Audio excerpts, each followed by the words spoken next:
Welcome back to the channel. This is Trendy Storm and you are watching second and final part of what a kid Naruto has a thirst of knowledge. If you enjoy this video, please like, share and subscribe to this channel. Now wasting no time, let's start the story. Naruto stood beside Sasuke and the pink one at the gate. Both of them appeared to believe that he had been rebranded as the Dobi. After his brief return, oh well, finish this, get back, and return to that training scroll Guy had given him. He was wondering how in the world they believed he would help them if they treated him like a leper. After scanning the area, he eventually saw his sensei approaching with a man, whom he presumed to be their client. Kakashi grimaced under his mask as he considered the group, recalling that he had just agreed to help the council with their plan. One of the worst things a sensei could do. Flashback. Kakashi appeared to be as lost as an ant in a drainpipe as he stood in front of the village council before the elders finally commanded silence. The council had been sitting around arguing endlessly. The council then turned its attention to the cycloptic Junin before them. Kakashi Hitaki Junin, retired Anbu, son of Hitaki Sakumo, sensei to Uchiha-sama. We have an accurate account? Kakashi gave a nod. It has come to our attention that the demon Kyuubi has returned, and has been placed once again on the team as the last Uchiha and Lady Haruno's daughter. We believe in our best interest that we do our best to stunt his growth so that he does not become much more of a threat. After bringing up the next subject with the council, the elders paused and gave Kakashi a perplexed look when they realized he had not left the room. The Junin looked at the group and sighed. Yes, Kakashi-san? Esteemed council, I don't believe that trying to hinder Naruto-san is a good idea. He has become stronger while away, smarter, more acute. He would definitely notice if I acted different. So I believe that I should teach them chakra control exercises that I had originally planned, and then maybe we can write up a scroll of C-rank techniques to distract him. And I can write a scroll of genjutsu with Kurenai to train Sakura for Lady Haruno's request. But esteemed council, I will promise to train Sasuke to be the very epitome to his clan. I will learn his affinities, and when he attains his Sharingan I will teach him every jutsu he is capable. The council looked to the doors as the Sandaime entered and nodded as they allowed him to go. Alright council members, let us begin this week's meeting. Flashback end. After introducing their client and giving the group a chance to speak, Kakashi shook his head. Naruto grabbed his bag strap and pulled it onto his back, where it hung diagonally across his back with a leather flap, while Sasuke HNNED at the man and Sakura completely ignored him after giving him an appraising glance. There were 5 slots on the flap. 2 of them resembled weapons pouches. The 4th was a small flap that held a length of chakra sealing rope. The 5th held a long metal canister even with his waist horizontal across his back, and the 5th held a scroll half the size of a typical summoning scroll. After bowing to the man insulted him. Naruto leapt up and grabbed his axe head, releasing it gradually as Kakashi barged in. You are bowing to me. What are you, spineless? Tazuna, it would be wise not to upset the people who have been tasked with guarding you, and it promotes anger and dissension in your guard. Dobi, you should keep your anger in check. It would suck if you failed your first mission as a member of the group. I will not accept a failed mission, understood? Sasuke said as he approached Naruto and bumped into him. As Sasuke was leaving, Naruto spoke after giving the Avenger a quick glance and nodding. Uchiha-san, I do not appreciate being reminded of the obvious, and as for ordering me, you are still my rank, and a genin cannot order another unless assigned by a sensei as a commander in time where the sensei is unable. Remember that, Uchiha. Naruto then took the flank as they were about to leave. The drive took 2 hours. Team 7 kept walking until they came upon a fight in the distance. They rushed forward to witness 2 missing ninja being fought by Team 8. Kurenai was sprawled on her knees, holding her arms while Hinata blocked the other ninja's attack while Shino fired Kakaichu at them. Kiba and Akamaru were fighting one another. Kakashi continued to glance at his group. Naruto nodded and bounded in the direction of his goal. Sakura, guard Tazuna. Sasuke, aid Kiba and Shino. I am going to aid Kurenai. Naruto, can you aid the Hyuga? He said. She felt her arms tremble as she dropped the kunai she had used to repel his attacks, and she saw that his other arm was immobile from where she had jukened him. Hinata recoiled as the ninja struck her kunai aside, and she saw the ninja flying towards her with the claw aimed at her throat. She closed her eyes and waited for death to envelop her, saying, Please, if anyone can help me, save me please. Clang. Something made Hinata's heart skip a beat, and she opened her eyes. Naruto was standing in front of her with his other hand locked around the other's neck and his hand spread wide, the enemy's claw piercing his palm. Hinata heard his voice calling out to her as he spoke. Hinata nodded and closed her eyes, saying, Hinata-sama, I need you to avert your all-powerful eyes and do not activate your Byakugan. You don't want to see this. The ninja's eyes widened as he attempted to grasp with his useless arm, but Naruto scowled and said, Ninja-san, for what it's worth, I am sorry, but it will only hurt for a second. Afterwards I cannot be held accountable. Naruto bent his head and said, "To the hereafter, your soul will rest. Know your truths before Kami and you will be blessed." Then, he felt the man's fourth and fifth cervical vertebrae and grasped them tightly, pulling them out of sequence and twisting them in such a way that the vertebral, superior thyroid, and common carotid artery were crushed and punctured. He was supposedly dead at 2, but the extra time was to ensure that no additional spasms could hurt anyone else. The man went limp, and Naruto counted to 3.5 before he fell to the ground. Naruto turned to her and grinned as Hinata opened her eyes and looked around, seeing the ninja on the ground and Naruto standing above him. As she nodded, Naruto asked, "Lady Hinata, are you alright?" He turned to see that everyone was staring at the ninja he had defeated. Hinata blushed as she gazed at him and heard a dripping sound before noticing the blood on his hand. She grabbed his hand as she flushed. When Naruto felt his hand being yanked away from his side, he turned to see Hinata sitting on her knees, dragging a rag, a bandage, a roll of tape, and salve. She wiped the still dully flowing blood and examined it while Naruto watched. The poison is designed to cause pain and maintain blood flow, so it went right through. After applying the salve, she looked at his face and realized that he must be in a lot of pain. His blue eyes were darker than usual and resembled storm clouds over the ocean, which is the only explanation for their color. She thought she was actually watching the storm clouds move, but there were tiny rays of what appeared to be light. Even though they were so much darker than anyone else, she knew she did the same, but without using her Byakugan. After feeling his chakra pool behind his eyes, then it took place. When Hinata looked around, she saw that they were on an island that was only a little bigger than a kiddie pool with huge, roaring, dark waters about 12 feet out. There were also clear, blue waters between the island and the pool. Hinata almost passed out as she glanced back. The water was crystal clear as it brushed against Naruto's skin as he stood in it. She noticed jumbled lines going up his legs and then vanishing into a pair of shorts that were dark blue and had light green bamboo flowing across the sides. There was a big seal on his stomach, and there were more lines that stretched across his arms and torso, with those big, irate, blocky-looking seals on either side of his neck. Both sides of his face were framed by his unstyled hair that reached his shoulders. He had darker whisker lines. He was staring at her with a gloomy expression. Looking around, she said, "Ahmn Naruto SW, where are we?" As Naruto approached, she attempted to suppress her flush. She began to put her fingers together and look down, but as he gazed at her, he said, "This is my Aki Salento, my mental plane where my mind is counterintuitive, and I am not forced to fight my mind for singularity and answers. How you got in here I do not know. I believe that I was untouchable in here. What did you do?" She looked down and saw Naruto's bare feet. "IJ just Ch-chan channeled chakra T to my eyes." Naruto pointed to a sizable storm far away and nodded. Hinata turned back to him and said, "Hinata-sama, you should try to leave. If that storm gets closer, it will be unfortunate." Naruto glanced at her and cocked his head to the side, saying, "Please don't be so formal, Naruto-kun, please." "Kun?" Hinata nodded. Flushed, "Hi, I have been attracted to you since we were little, and ever since the academy I have," she mumbled the rest. Hinata muttered, "What was that?" As Naruto stepped forward, lifted her head, and cupped her chin. Hinata looked into his eyes and nodded, saying, "Please tell me what you want to tell me, and if you faint in here you will leave back to everyone in the physical plane." Naruto stood motionless, staring at her before turning around and saying, "I care you, Naruto-kun, more than my family, more than my teammates. I want to be with you."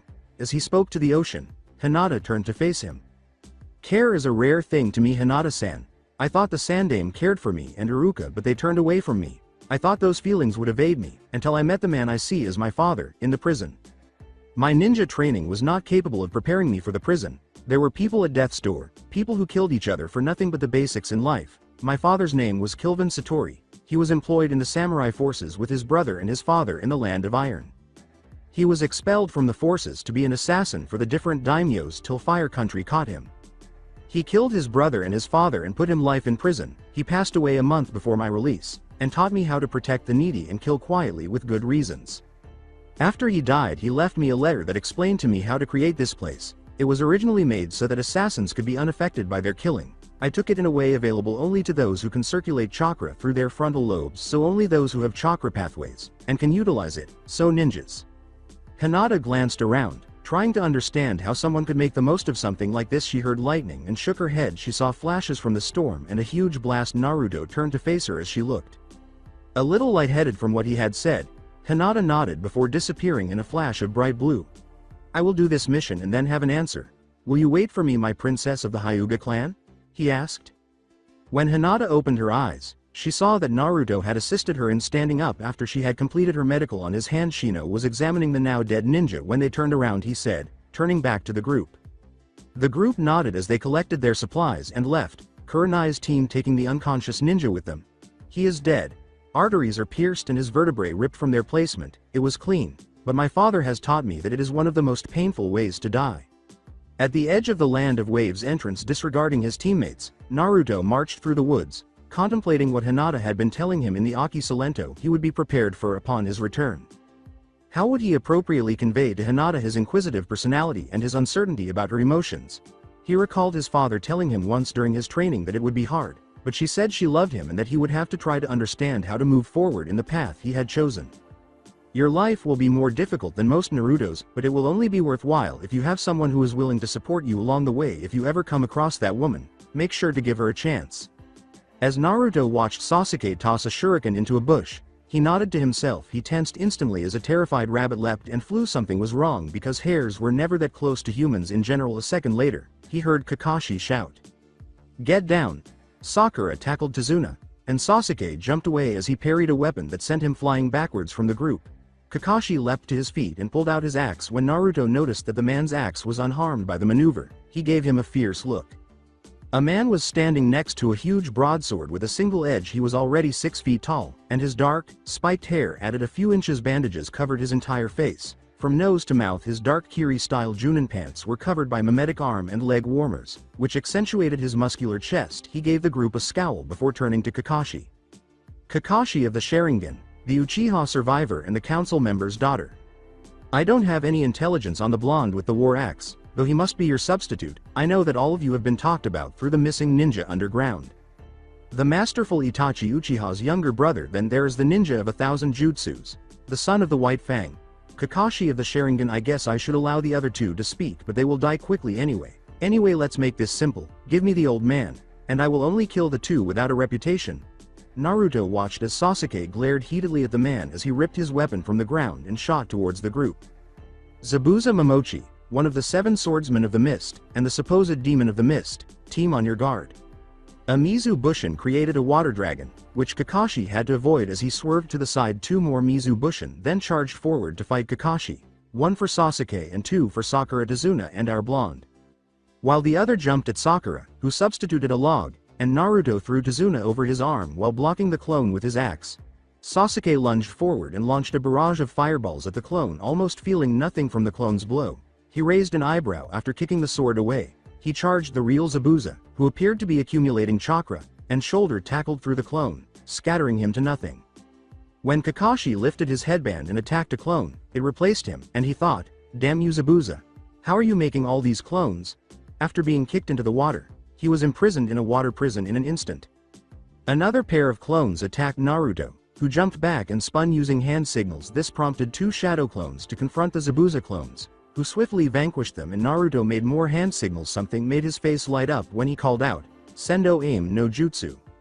Zabuza hissed as he felt a cut across his chest and realized that each drop was like a falling razor. He looked up and cursed as he saw hundreds of drops pouring into a large puddle. Once more, he turned to face the blonde who was making hand signals. The water changed so drastically that Zabuza almost face jumped. He leapt to his feet as almost 100 water spikes rose, slashed down all of his water clones, cursed, and hurled a water dragon at the blonde as Kakashi leapt at him.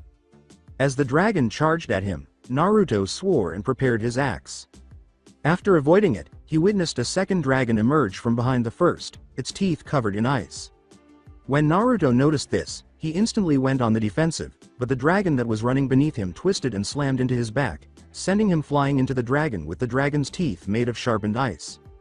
With a nearly tidal wave of force, it slammed into Naruto and carried him into the ground, giving him no chance at all. As he saw Kakashi grab Zabuza with a fantastic waterfall technique and send him flying like a fly swatted from the sky, he slammed into the ground. As he watched them conversing, Naruto was immobile until a hunter ninja seized a Zabuza and vanished. Kakashi was approaching Naruto, who was rapidly learning the new water style techniques and storing them for later use. Although he did not have the Sharingan, an eidetic memory could be very helpful. As he collapsed and pondered into unconsciousness, he thought of Hinata. At the home of Tazuna, Naruto opened his eyes to see the wooden rafters of what appeared to be a sizable boathouse. His midsection was wrapped rather carelessly, and he sighed as he sat up and cursed. He assumed Kakashi did this while experiencing mild chakra exhaustion. With a curse, he turned to face his hand and saw that Hinata's wrap had come loose and unraveled. He covered his entire palm with the tape and started to reset it, moving his hand and noticing how comfortable it felt on his hand. He nodded and glanced at his coat in the corner, flinching when he saw that it was soaked through and had tears on the opposite side of the chest. With a sigh, he left his pack and jacket in the corner and made his way to the location where he believed the rest of his team would be. Kakashi clapped his hands when he saw Naruto approaching the group. "Alright team, I have taken some time before we left and put together 2 scrolls for everyone. Sasuke, here is 1 scroll of Blazing Leaf Taijutsu, originally created by your clan when they were acting as the military police, and this is another scroll that I will help instruct you over to help you better grasp them. Sakura, here is a scroll of Genjutsu theory and of Kunoichi specific Taijutsu. Naruto, as you have your scroll of Taijutsu from Guy, I have listed an amount of Water Jutsu and Wind Jutsu that I believe you can use, then a large amount of general chakra exercises that the other 2 already know. Alright, you can all choose to train together or you can split up. As we all know, Zabuza is alive and the false hunter ninja is probably working with him, so we must be sure. He will probably be up and about in a week, so off we go." The training began.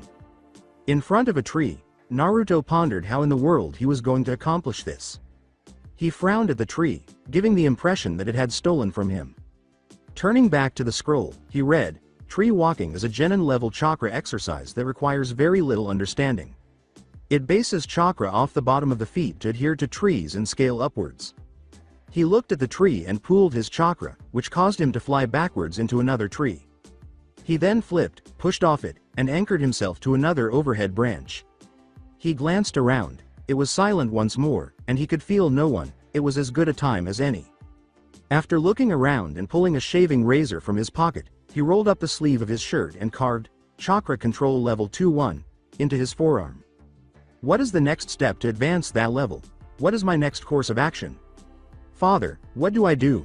Then, after looping his arm twice 6 times, he carved the name of the girl who claimed to care for him into it. With a sigh, he closed the razor and replaced it in his pocket, which was really just a hole in his trousers. He had a leather holster for the blade there, which was fastened with a tiny button flap. He glanced at the trees before feeling his control falter and falling to the ground, hitting his head and then his back. Naruto simply lay there contemplating his training. Taijutsu was strong and skilled at ninjutsu. His general perception and stealth were at the level his father had suggested would be required. There was no genjutsu, but he didn't see the need for it because the seals around his neck were designed to cause pain equal to breaking it if any genjutsu got inside. He cursed as he attempted to move. He said, "No pain, no gain, right, Master Kilvin?" As he felt the rain start to fall, his axe was buried in his hip joint, and he could see no broken bones or severed muscles. It was time to practice one of his favorite techniques, and he stood grinning at the rain. Since they assumed Naruto had already left, Kakashi walked back to Tazuna's house with Sakura and Sasuke. The other 2 shrugged and kept walking in the same direction, but he sighed as he noticed a lot of storm clouds rolling in and said, "Looks like rain." With his pants rolled up and his boots removed, Naruto stood shirtless. His body tape had long since healed and came off more because he was confused than anything else. His hand was still wrapped. He looked up at the sky and whispered into it. As the clouds began to form, he watched a slender, serpentine dragon descend slowly to the ground before circling him and resting its head on his shoulder.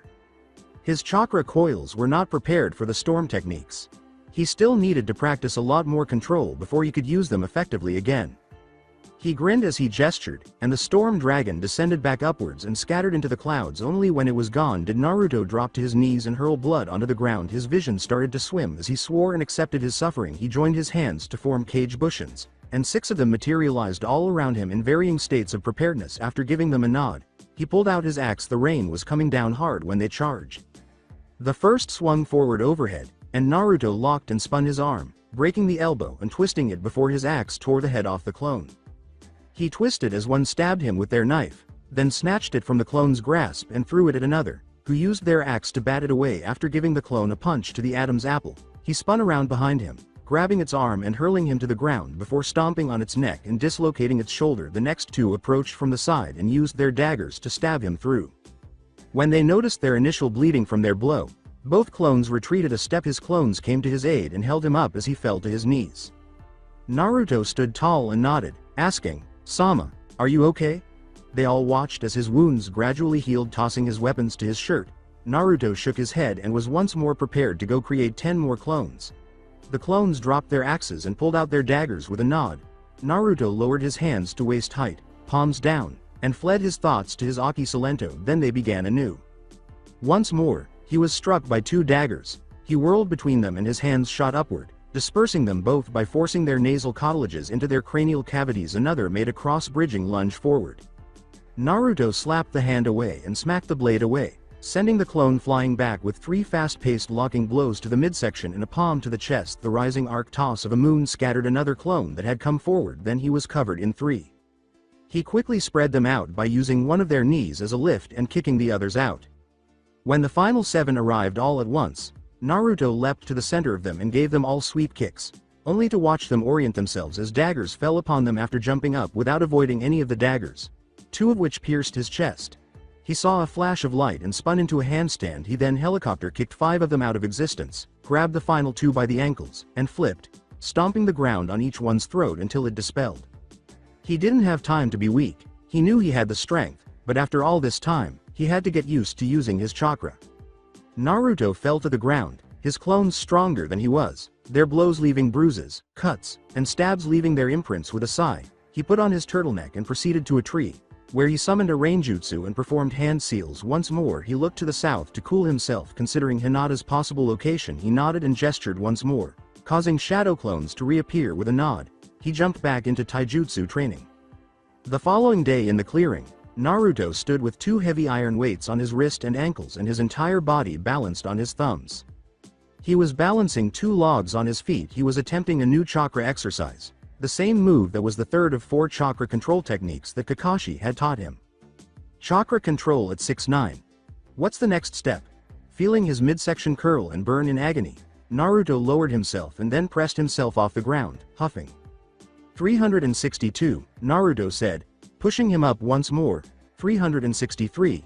He raised himself once more and counted aloud as he gradually went on to 400 before collapsing to the floor. Feeling the burn in his arms, he nodded to himself and turned to face the sky. He let out a sigh. No amount of training could make him forget about Hinata. For some reason, he was unable to think of anyone else. He stood and turned to see one of his clones approaching from the side. As the clone spoke, he nodded. Master, we have finished the 3rd exercise of the scroll, and have complete knowledge of the jutsus used in the fight between Kakashi and Zabuza. However, we were incapable of forming ice on the teeth. It seemed that it is not a normal part of the jutsu. Our apologies. What do you want us to do now? After taking the scroll from his clone, Naruto stood there and examined it. Wind style. Divine wind complete. Wind style. Pressure damage him. That one they seemed to have difficulty with. Took a lot of chakra to use just one. Each clone could only do it once. And that was all the wind in the scroll. They learned the water release, great waterfall technique, and the water dragon missile from Kakashi, then the next one from the scroll. The water release. Water drowning technique. The last one in the scroll is water release. Tearing torrent. This one doesn't seem to be capable. If I had not already learned the other techniques, it takes a massive amount of chakra control, more than I have at this minute, so it will have to wait. You're dismissed, the clone replied. He was stopped just as he was about to go through his katas. Naruto nodded and gave the clone his razor, and the clone began writing the new questions into his back. Sir, we have questions? He asked. The clone nodded and used the aim no jutsu, and as Naruto made hand signals to get his clone to disperse, it started to rain. He hissed as the clone cut into a mass of burned tissue, sighed as he wiped it away, and looked up at the sky. He shouted, "Great breakthrough," looking up and blew, creating a storm that was even more ferocious. In an attempt to diffuse the storm, he gathered his chakra. He was trying to develop his skills with water and wind, which were chakra nature control techniques, because he felt most at ease with those 2 natures. He could use fire and earth, but neither of them felt as natural to him. When he tried, he felt the 2 natures separate and approach him from either side. He then attempted to reduce them as much as possible until he had compressed them into 2 discs the size of palms. He closed his hands slowly and felt the energies disperse before he collapsed to the ground. Huffing heavily, he was unsure of what had motivated him to do so, but he had a feeling that he had just discovered a way to strengthen himself and his storm techniques. After he got up and moved forward 2 paces, he was only aware of darkness. After 9 hours, a young girl entered the clearing, paused, and began to perspire. 2 boxers were sitting in the center of the clearing when she noticed a shirt, pants, and boots. She scowled. She was still looking around, completely bewildered, ignoring her pet peeve of untaken mess. She sighed and piled the folded clothes by a tree. With a sigh, she started gathering the necessary herbs. She turned when she heard a rustle. Unaware of what was happening, Naruto had gone to take a bath and returned to find a girl folding his clothes with a frown. He entered the clearing. Redness erupted on the girl's head. Confused, he glanced around and noticed that all he had on was a towel. Naruto glanced at her before turning to his clothing. Hello. My name is Haku, and you are? He asked. I am naked, he said, making the girl flush once more. She tried to avoid the blonde, but was unsuccessful and received a glare after he had fastened his boxers. Although her master's body had fewer burns, scars, and extensive tattoos, she could tell by his muscularity that he was strong, possibly as strong as Zabuza. He turned to face her, and she grinned. Haku winced and reached for a senbon pouch, readying them in her hand. So you are Zabuza's hunter ninja, huh? She asked. Haku turned pale as Naruto laughed and took something out of his folded clothes. A big ball composed entirely of exploding tags was in Naruto's hand. She was aware that there were enough of them to completely destroy the clearing and them both slowly. She considered that. As she drew senbon, she remarked, your plan is flawed. You would wipe yourself out as well. Far too many explosives. She turned pale when Naruto smiled back at her. Haku almost sobbed when she said, you are under the impression that I care about if I make it out of the blast. If this blonde had no qualms about death, then she was supposed to protect Zabuza. Tomorrow. She screamed at him and knocked the senbon out of his grasp. Haku appeared in front of Naruto, slashing with a handful of senbon, and Naruto leapt back. After kicking away her handful of senbon and backing up once more, he grabbed her arm and threw her to the ground, knocking her out. With all of the clones he had been sending to assist and the one additional powered shadow clone that had replaced him with the team, Naruto sighed as he looked at her. Training had been helpful, and it was time to return and get ready to finish the bridge by tomorrow. He turned to face Haku and nodded. It made perfect sense to him to pull out a scroll and seal the unconscious Haku inside. You never know when you might need it as a negotiating tool with Zabuza. At home, Sasuke simply and Sakura appeared dejected. Kakashi was reading his book, and Naruto's clone sat with his eyes closed, reflecting on all the things the clones had been telling him over their dispel. Team 7 sat around the table as Tazuna told them the tale of the hero of Wave. In addition to having really dull knowledge of how Sakura nagged Naruto to leave her and Sasuke alone and occasionally read over Kakashi's shoulder, he also knew everything the master had asked for. He blushed at the amount of effort it must have taken for someone to get that far, and he questioned whether or not that was the true nature of relationships. Perhaps the boss would be more understanding of that. It was time to trade off when he turned to face his boss, who was coming up from the tree line. Kakashi called to him as he was heading out to meet him. They both nodded, and Sakura started attaching explosive tags to her kunai while Sasuke started using ninja wire to store extra shuriken in his pack. Naruto, I need to talk to you about tomorrow. Meet me outside. Sasuke. Sakura, we will use the same tactic we used in the land of Sprigs. Understood. Kakashi followed Naruto as he left the room, turning to face the 7 sensei. What is it, Kakashi-san? Kakashi scowled as he glanced at him. The clone nodded and rose in a puff of smoke, while the real Naruto barely made it to the porch. I need to know how far you came in your training, and would like you to dispel your clone. He nodded to his sensei. I have mastered all but the final jutsu and 3 of the 5 chakra exercises, Kakashi said, nodding. Naruto, I need you to be prepared for tomorrow. Gato will most likely send someone to the bridge builder's house, so Sakura will remain here to immobilize them. I need you to do something when you get to the bridge. Do you recall the move you used in the bell test? Naruto glanced at him and then nodded. The blessing of Helios, Kakashi said, nodding. If it's feasible, I might need you to think of another move like that, Naruto said. Again, fire? No, fire would do too much damage to the bridge, preferably something that the bridge can withstand. Kakashi went pale.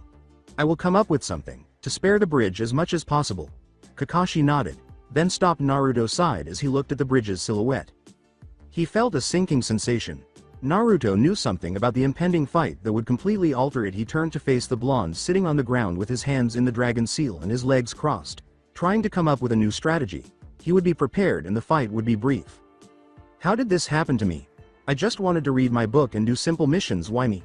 Kakashi sighed as he departed, nodding that his team was prepared, or at least that was his sincere hope. He patted his vest to make sure the tracking scroll was there, feeling that he would need it.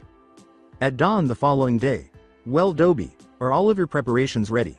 Hopefully this one will actually be of some use and not a stunning failure. We haven't failed a mission yet and I don't plan to now. Naruto nodded as he pulled a flower out of his pocket, bringing it to his forehead and smiling. He would have his answer for Hinata after this battle. She cared for him, and he would protect her. Just for that reason he stood atop the building, his clones already sent out to prepare for his next great scheme to date. Zabuza stood in the middle of the bridge, with Kabiri Hucho, his favorite sword, beside him. Haku never came back, which worried him because he was stronger than Kakashi and possibly even himself. He didn't know what this plan really considered without Haku. He could take any genin and still have enough energy to fight Kakashi. But all at once he wasn't sure he was stronger than most of the missing ninja from his village. In fact, he had fought Kisame Hoshigaki to a draw, but he was still recovering from the wounds from his previous battle. So he was still recovering. He growled as he saw two of Kakashi's genin appear at the bridge's edge. As he stood away from the missing ninja, Sasuke said, "Zabuza Momochi, I am Sasuke of the Uchiha clan, and this is my teammate. You may call him idiot." Naruto glared at him, but Zabuza simply shrugged and turned to face the blonde, whose hand was resting on his axe. He ignored the Uchiha as he spoke. "Is idiot really your name?" The ninja nodded and created two clones. After Naruto shook his head, they charged at the genin. But Sasuke killed them both in a sudden burst of speed. Naruto then blasted past them and lunged at Zabuza, while 6 shadow clones emerged and joined the attack with axe swings. This kid was strong and was going straight for the killing stroke, so Zabuza smirked as he smacked the Uchiha away with such a dismissive gesture, wondering what the hell was going on, and he was about to kill them both when he leapt high, and Kakashi slid past him in a tackle. Zabuza was having a great time, killing shadow clones left and right, and he was having a great time. As they flew through the air to strike him, Zabuza cursed, and he swung his sword to knock them away. Sasuke slid back, leapt beside Kakashi, and prepared a kunai. Naruto got up and turned to face him. "I might as well try throwing that man in the green suit with one arm. This is absurd. He seems to be made of stone or something, and he swings the weapon around like it's made of paper. Oh well, I might as well start that plan. Hopefully, this won't destroy the bridge." Naruto leapt back and hurled a shuriken he had borrowed from Kakashi at his sensei's back. Kakashi nodded and spun with his Sharingan activated, and Sasuke turned to face Naruto as if he had gone insane, only to have Zabuza slash him across the chest before he could replace him. Zabuza slapped Kakashi away and materialized in front of Naruto just as he was finishing hand seals. Kase Kiri no Jutsu. Zabuza slammed his weapon into the ground, and Naruto slammed his fist, which was now covered in a large spiraling vortex of wind, spiraling around in a great spinning drill that he drove into Zabuza's sword. Their battle was a stalemate until something gave, and it was Zabuza's sword, which snapped in half.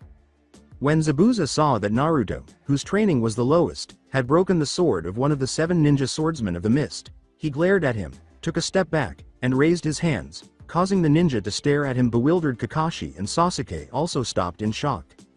"I forfeit," said Naruto, nodding, and holding up the broken half of his sword to Zabuza, who shook his head. The 3 ninja were taken aback. Was Zabuza caving in?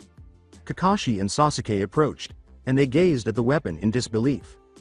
Kakashi nodded and pulled his headband over his Sharingan, saying, "I can't fight with my weapon out of commission, and my partner missing. I no longer will try to kill the bridge builder."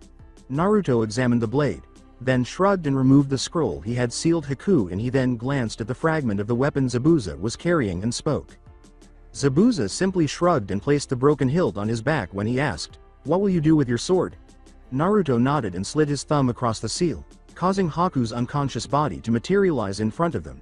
"It will heal. It has a special ability. Actually, even the blade you have will heal into a full sword in no time." Zabuza nodded and lifted the unconscious girl into his arms, saying, "Your partner, she is unconscious, but alright just as well. You should take care of her." Naruto placed the shard of Kabiri Hucho on his back and turned to go, only to be met by a short businessman and a sizable contingent of mercenaries. "So, Zabuza, your partner is worthless and you lost to a bunch of brats and a scarecrow. Even though you can't defeat over 2,000 armed mercenaries, you might as well get ready to die because you're unarmed." Zabuza gave the short man a menacing look, and Kakashi turned to Naruto after shrugging. Zabuza looked at the group in bewilderment as Naruto smirked and said, "Naruto, now would be an excellent time to level the field with your plan." After creating a clone, Naruto smashed his hand into his face, causing it to dispel, and then the mayhem started.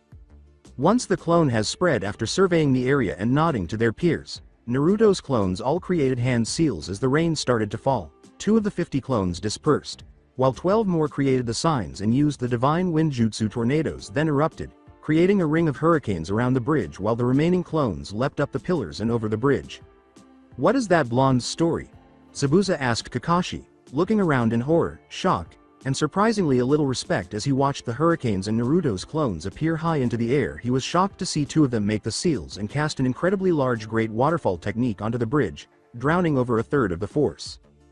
Gazing at the raging tidal wave, Kakashi noticed that the clones above them created water dragons to attack and destroy, continuously sweeping through the enemies. Taking more out with their sweeps, he turned to watch Zabuza as Naruto pulled out his axe and charged into the battle.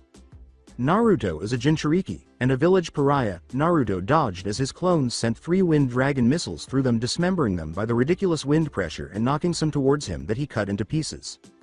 He is tormented by questions that cause him to be scarred by his own inadequacies.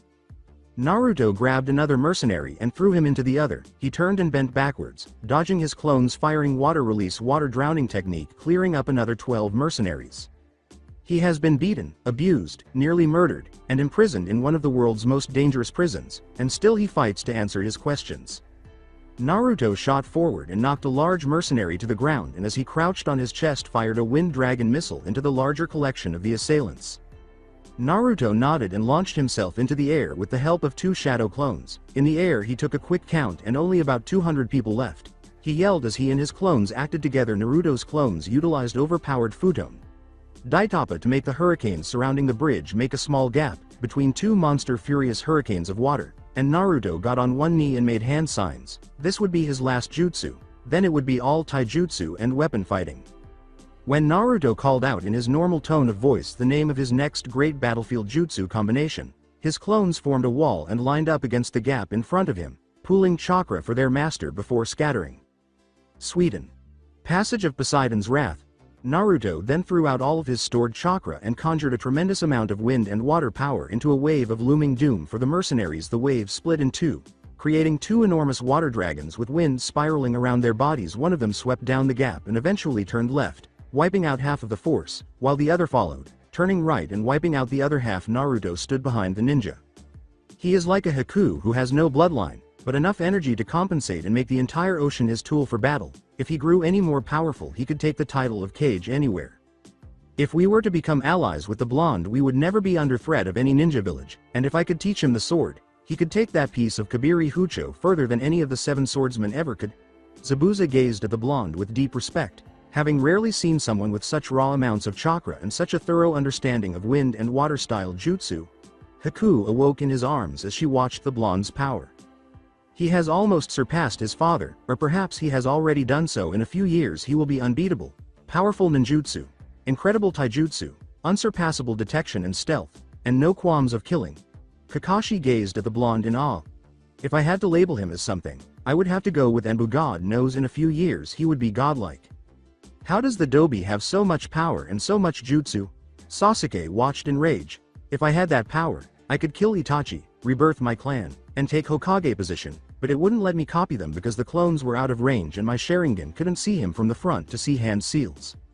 After pointing to the remaining mercenaries and drawing the shard of Kabiri Hucho, Naruto turned to Zabuza. The ninja nodded, and Zabuza laid Haku down on the ground before they charged forward. As Haku awoke and gazed in awe.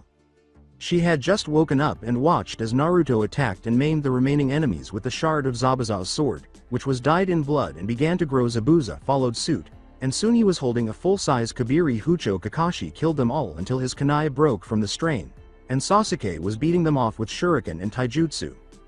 A full-size Kabiri Hucho was also perched on Gato's shoulder as Naruto stood in front of him. Zabuza was standing to the businessman's left, and Sasuke was assisting Kakashi in stacking unconscious and dead bodies. Zabuza gave the man a furious look. Gato, are you prepared to die for your sins? Gato used his final words to address the missing ninja, while Zabuza hefted Kabiri Hucho and allowed it to rest even with the short man's neck while Naruto held his even with the man's midsection. Zabuza, we can fix this. I can pay you more, just make the blonde join you and kill the bridge builder, then you will have all the money you want. Zabuza simply swung his sword and growled, and as Naruto moved simultaneously, Sasuke turned green as Gato was sliced into 3 large, bloody pieces. Naruto sighed and took the blood from the dead businessman, creating a storage seal on the back of his unbandaged palm and sealing away his Kabiri Hucho. Zabuza locked his onto his back and turned to face Haku, who was dressed in her ninja attire. Everyone let out a quiet sigh, and Zabuza simply huffed and looked at the blonde, saying, "Well kid, it seems like me and Haku owe you a debt. How about we swear fealty to you?" Naruto turned to the southwest and grinned as he shrugged, looking at the two and wondering how in the world he was going to explain this. He looked at his 2 new friends, both of whom were missing ninja and were as dangerous as hell, and he couldn't be happier. I wonder if Zabuza will teach me how to wield Kabiri Hucho. How do I explain to Haku that I sealed her in a scroll for 2 days? My life is not a very easy thing, but if Hinata cares so much I will make room in my life for her, he said. You will live a harder life than most Naruto, but it will be worthwhile only if you have someone who cares enough to try and walk the path with you. If you ever meet that woman, be sure to give her a chance. Naruto sat on a stone in Training Ground 7, or what was left of it, and sighed as he tried to piece together what had happened since he returned a few days earlier. After being fully pardoned in Fire Country and all of their allies, Zabuza was added to the Leaf Village Junin, and Haku was placed as a Chunin medical ninja, receiving training from the hospital and a senior medical ninja for the next 8 weeks before being assigned to a team as a backup. This was all right, but the part he did not understand was that they moved into the apartment complex next door and would not leave him alone. He sighed and sat down beside him, and Zabuza hopped down and looked at the blonde, saying, "What do you want, Zabuza? I have no qualms with you. I respect you, Blondie. I would have died by now if I had to battle against the jutsu you employed until you killed her or sent her to the bounty boards for my crimes. Haku would remain sealed, not to mention that you broke my sword in 2. Naruto shrugged, and Zabuza grabbed the child by the collar and slapped him on the back, causing him to wince in pain. Something Zabuza had never seen in the blonde before.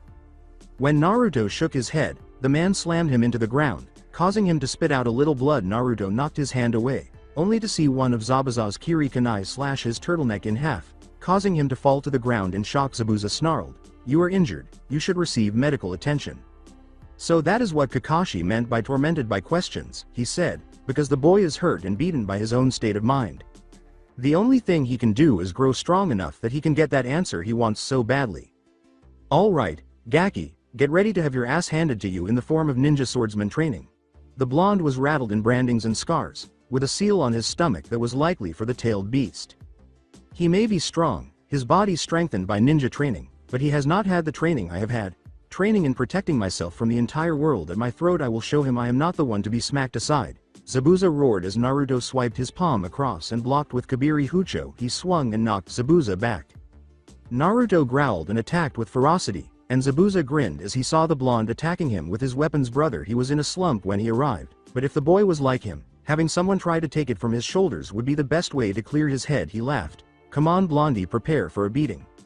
The mist ninja almost laughed at the blonde, who reminded him of the time he was learning to use the weapon and had done the same thing against his sensei, but had never worked it into a tackle. Zabuza swung high, and Naruto stabbed his weapon in the ground, using it to propel him over the Junin.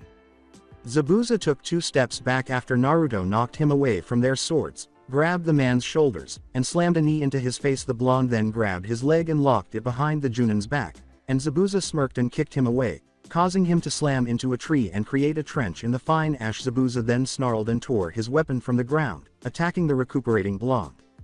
When Naruto saw the ninja on him again, he ducked over the swing, put his hand on the flat of the blade, grabbed the hole in the end, and kicked at the Junin, spinning into a helicopter kick that landed 3 on the taller fighter's midsection. Zabuza threw the blonde away as he attempted to kick again, but the blonde chopped the back of his hand, dropping the sword again, and he cursed as the blonde was on him.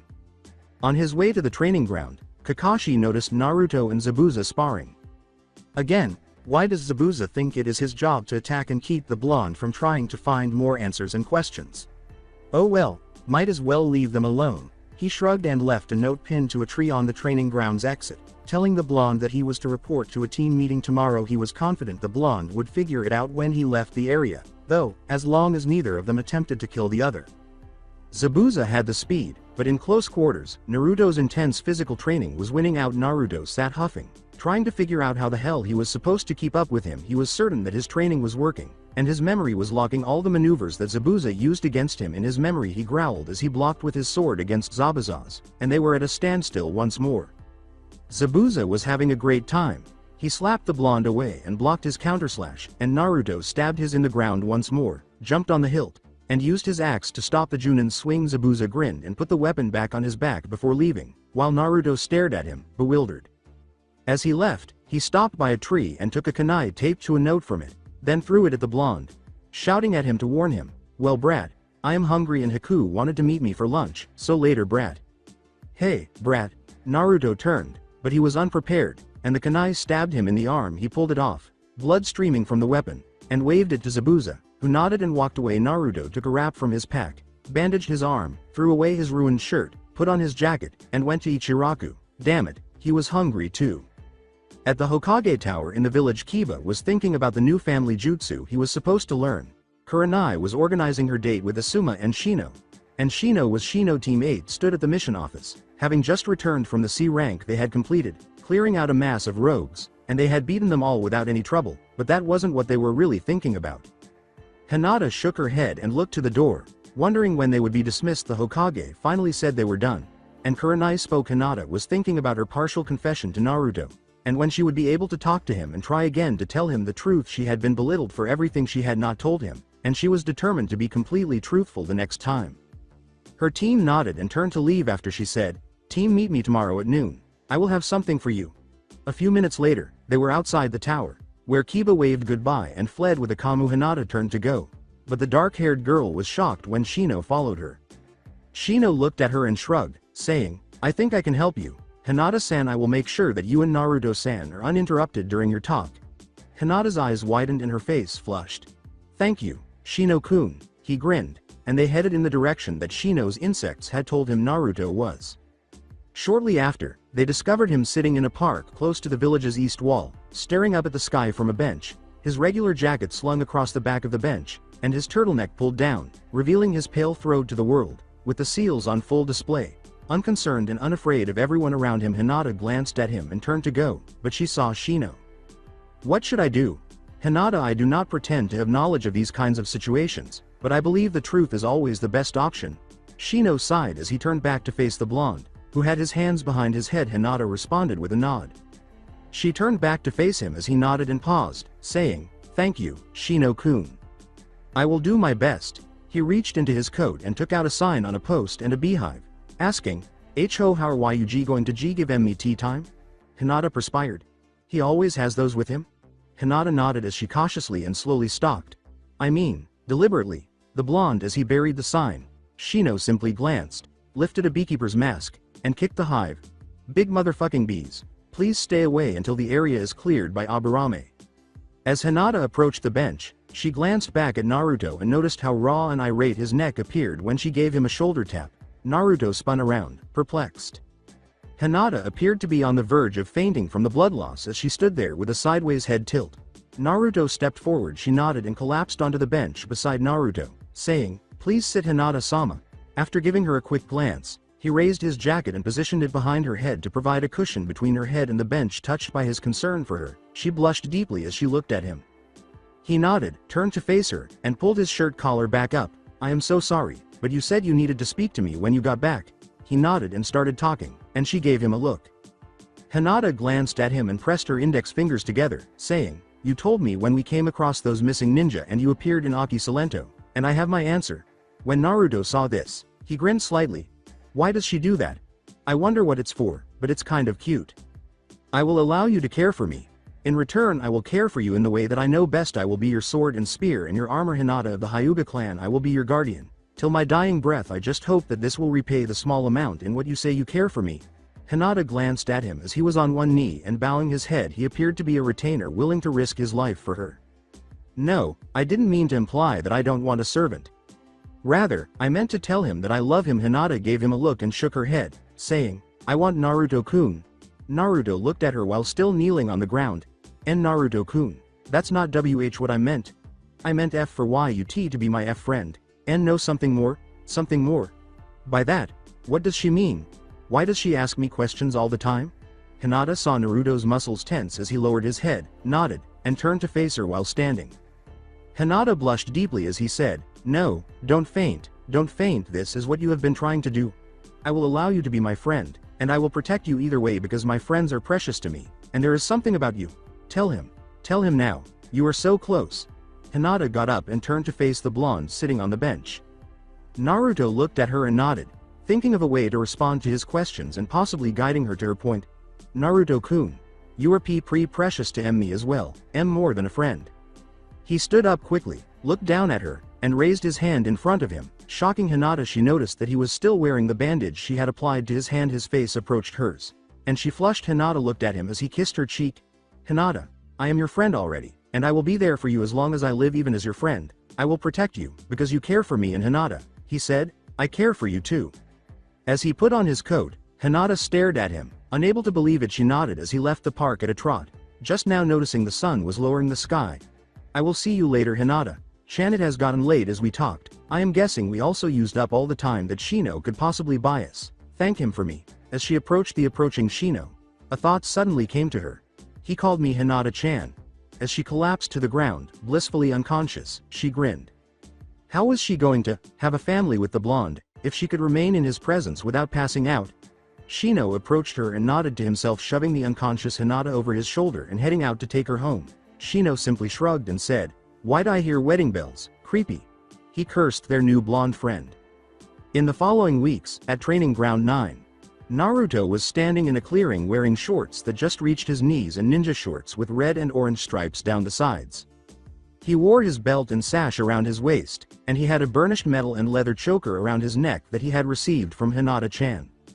It contained Hyuga seals that provided a cool sensation against his skin and relieved minor discomfort, and he could firmly hold it in place under his turtleneck. He was so grateful to his new best friend that he went out of his way to thank her, even lifting her into the air and spinning her around until she passed out with the biggest smile he had ever seen. As he avoided Lee's leaf hurricane, he leapt back. Guy-sensei had claimed to be at a level where he could create his own style, and Lee and his group were determined to support him once he clarified that he intended to use it to thrash Sasuke in the tests. Then they leapt into it. He was paying for it now. When Lee yelled at Naruto, he winced and said, "Naruto, if you make yourself closer to completing your style, you will indeed become a splendid ninja." Tenten used her bow staff to attack, and Naruto had to beat them off with the back of his hands. As Neji got closer, he slid back and attempted to juken him as he leapt away. Naruto cursed.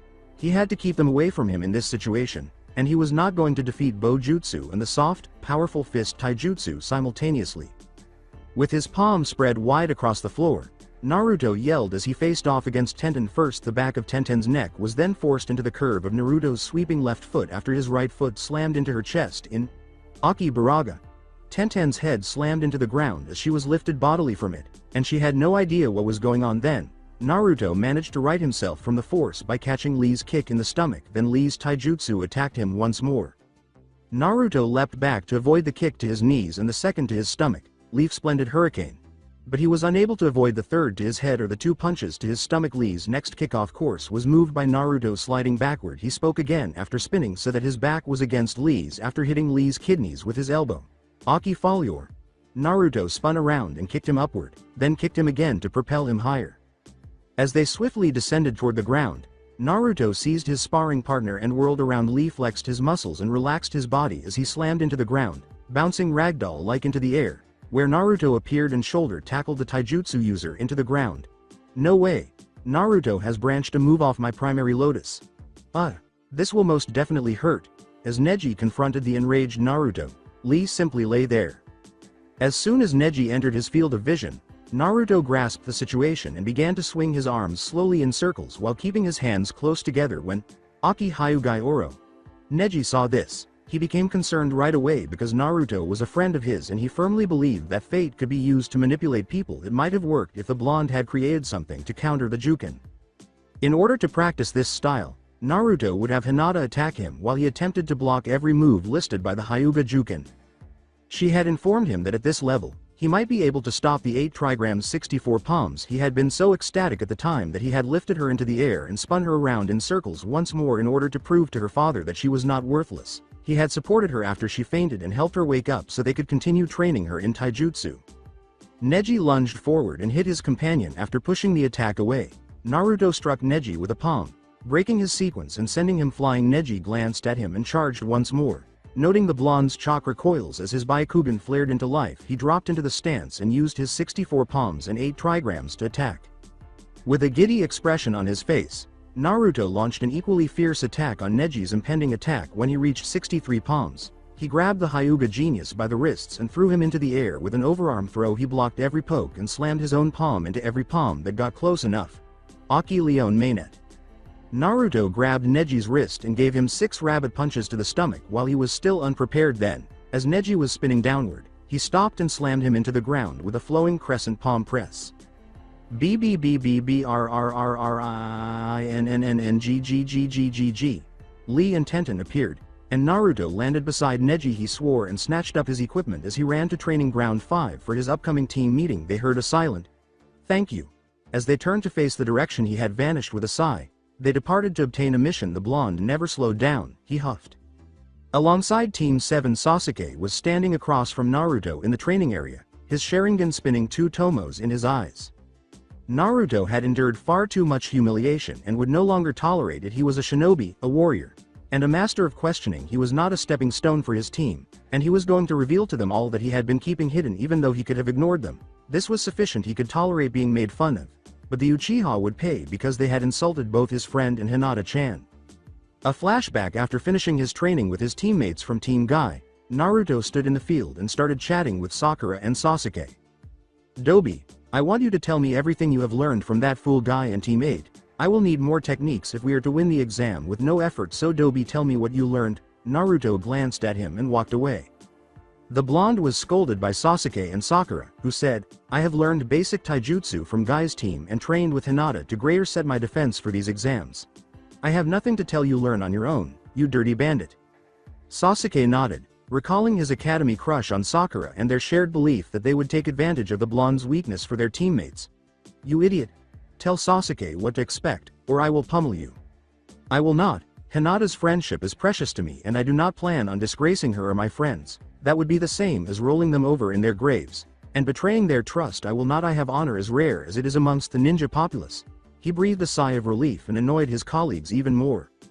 "So you would turn away from your team to help that failure of the Hyuga clan? I heard her father is thinking of disowning her. Seems right. Maybe that will strike a sense of duty towards those who actually deserve it. Now forget the Hyuga bitch and answer my questions," Sasuke called out to the blonde.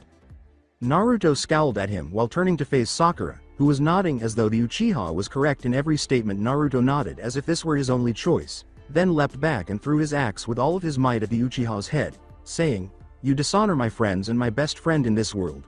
I will make you pay." It was disrespectfully thrown to the ground after being caught in a single spin, seemingly contaminating Sasuke's hand. Naruto scowled and threw away his jacket, saying, "So now you lost your weapon. You truly are useless. I have no idea why the Hyuga cares for a clan less loser. Uchiha, get ready because I'm going to make you cry." The end of the flashback. Naruto sped forward while glaring at the Uchiha. The blonde was knocked back when Sasuke slammed into his stomach after dodging his incoming punch. Stepping back, Naruto leapt aside from the Uchiha's shuriken. He lunged forward once more, kicking Sasuke. The blonde slammed his fist into the Uchiha, forcing him to launch himself back or break his foot as Sasuke smirked and ducked. Kicking at him, Sasuke chuckled and performed hand seals, saying, "Fire style great fireball jutsu." The blonde who performed hand seals was struck by a fireball. Earth style mud wall. The blonde's mouth gushed mud, creating a wall 20 feet high. Naruto jumped to the top when it stopped the fireball, only to see Sasuke grinning. Naruto became aware that he had mastered one of his preferred earthly skills. The Uchiha held his smirk still while he cursed. Sasuke charged forward, dodging the blonde's shadow clones and scattering them when he noticed that the blonde had once again completed hand seals. "So I must take your techniques from you in battle. Fine, I will crush you and take everything you know, Dobi," he said. Sasuke watched the rain start to fall and said, "Water style Sendo aim no jutsu." He drew a kunai and leapt at the blonde after avoiding her attack and cursing that he had missed the jutsu. Sasuke charged at Naruto, who leapt off the wall as he watched. The Uchiha unleashed another jutsu, this time in the form of multiple smaller fireballs. When Naruto noticed the Uchiha laughing, he ducked around them all as he prepared himself against the final fireball and called out one of his techniques. Naruto snarled, "This is as much power as you hold. Your so-called friends must have little or no meaning to a fool like you." Sasuke swore as the blonde kicked the fireball back at him, saying, "Aki repulsion." Naruto appeared behind Sasuke as he leapt out of the way, grabbing him by the waist. Naruto slammed the dark-haired prick through his wall of mud. "You will pay for what you said, if I have to beat your apology out of the both of you." Naruto charged, but the pink-haired bitch threw a lot of shuriken at him. Sasuke kicked him into the air as he turned to face her, and Naruto then used a jutsu he remembered using on the bridge at Wave. After saying, "Water style water drowning technique," a huge stream of water whirled toward Naruto and leapt to stab the blonde who was evading him. When Naruto noticed the attack, he scowled and kicked himself, landing a distance away from the Uchiha. The blonde batted 3 of the 6 shuriken that Sasuke threw away, but the other 3 stuck to him. He coughed up blood and cursed. Sasuke looked at the rapidly enraged blonde and laughed, saying, I can't use any more jutsu. You will undoubtedly steal all of them in time, so I will use what I learned from my father. The two became suspicious as Naruto flashed a gloomy grin and said, "You intend to beat me using the abilities of a dead old civilian? A man without any ninja training? Ha ha ha, you are stupid, you stupid idiot, you will not beat me that way." Sasuke swore as the blonde continued, "My father was a master assassin Uchiha. His teaching do not require hand seals for you to steal. Assassin's rush."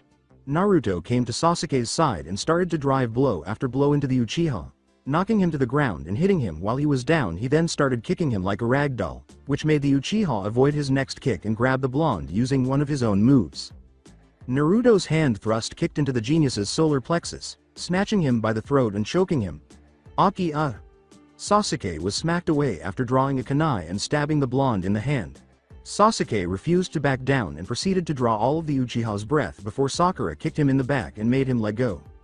Infuriatingly, Sasuke glared at the blonde while employing a technique that allowed him to appear up close and fast. Naruto kicked the blonde away and performed hand seals once more. When he looked up, he saw something he had never wanted to see coming at him. After stealing his shadow clones, Sasuke created 3 of them, which all launched massive fireball jutsus at him. He was going to quit playing right away, so he swore while performing hand seals and leapt aside to avoid more shuriken. Sasuke screamed and went wide-eyed as the blonde fell into a handstand. "You will apologize to me on the behalf of my friends, or I will pluck your eyes from your head." Aki repulsion. Naruto defeated all 4 fireballs, and when Sasuke arrived, he kicked him again after dodging the Uchiha's blow. The Uchiha blocked, but Naruto was unfazed and grabbed the punch. He then caught the follow-up kick below his arm and pulled, dislocating Sasuke's kneecap. He then head-butted the Uchiha to the ground, forcing him to cancel the chakra to his infernal eyes, and he stomped on the Uchiha's chest, expelling the air from his lungs. Naruto was knocked forward over the Uchiha by Sakura's punch to the back of his head. At that moment Naruto felt the Uchiha's foot on his back as he attempted to stand. Naruto's eyes widened as he looked back and cursed. Sasuke nodded and turned to face the blonde. "Apologize, Uchiha, or I will still continue to make you pay." Naruto attempted to move and succeeded in doing so, but the attack struck him in the back of the head and knocked him to the ground, burning him horribly. "I am sorry, Dobi, that you were not strong enough, you weak fool." Fire style. Dragon Flame Jutsu. His hair and the choker that Hinata had given him as a gift were mostly burned away when he fell to the ground, severely injured and in excruciating pain. Before he made one more hand gesture and 4 shadow clones materialized over his now conscious body, he said, "Hinata-chan, my friends, I am sorry." Kakashi showed up at this precise moment. His shadow clones scattered as he hurried to the blonde's unconscious body, asking, "Yo, what the hell happened to him?" The blonde's pulse was weak when he checked it. Sakura said, "We were about to take him to the hospital, sensei." Sasuke nodded, appearing to be on the verge of exhaustion himself. The fool sparred with Sasuke-kun and couldn't stand up to his Uchiha might. Sensei, he couldn't dodge the last fire jutsu that Sasuke used and was rendered unconscious after the hit. Kakashi had to take the blonde to the hospital, so he nodded and vanished in a leaf shushin as he rushed to the hospital. Kakashi remarked, "I must tell Lord Hokage what has happened. I cannot prove anything but what they said until he awakes. Hopefully he will be ready for the exams in 3 days." He didn't notice a certain Junin fly by that the blonde's axe had been put back in his belt. 6 hours later, in the hospital, Naruto grimaced in agony as he opened his eyes. His body screamed once more, and he cursed the extreme sensitivity of his skin. He let out a cry of agony. It was unlikely that he would be able to speak again for some time because the ink in his seals had boiled and caused further harm. He was upset because he had yet to receive an apology from his alleged teammates. He would hold them accountable in the future because they had gotten away with their disrespect. It appears that the smug bastard's attack caused long-lasting harm because he sobbed once more as his body began to ache in waves. "I have been beaten by a thief and a cheat, and my father must be so ashamed of me." From his lofty position in Kami's domain, he cursed as his eyes closed once more. "What my friends must think when they learn that I have broken my oath once more. I am genuinely without a purpose." When he heard the door open and saw Haku walk into the room, he sat up. Haku nodded and said, "I must argue you're leaving, and you are not healed. You must stay and receive more treatment. Your burns are not fully healed." Naruto swept his legs out of the bed and stood, with Haku by his side for a few moments. "Naruto-san, how do you feel?" he asked, shaking his head. "I am fine. I am leaving now. I do not trust this hospital. Thank you for your healing." She tried to calm him by placing her hands on his bandaged torso. Haku paused as she glanced at Zabuza in the corner and said, "Haku, leave him be." They saw Naruto use his own weight as a crutch to stay upright as he leapt out the window and made his way home. Haku nodded as she went off to perform her other responsibilities, and Zabuza disappeared in a flash of shadow. That boy is a ninja with the spirit of a ferocious animal. We will not be able to do anything against him in the future. He has the will to survive anything in this world. Whether it be jutsu or physical pain, we cannot stop him. We can only aid him, however. Haku, aid and protect him. He is in a hostile place as his friends. We must protect him. With the hospital gown covering his body and bandages covering his entire head and torso, Naruto strode down the street when he emerged from the loft and made his way to his haven. No one recognized him. He needed to get to his room, his secret location, where he could safely recover after climbing the stairs and opening his door. Naruto froze as he entered. He collapsed on the floor in his living room, coughing up blood. Reaching for the smooth floor, he pulled himself to the wall and pressed himself against it.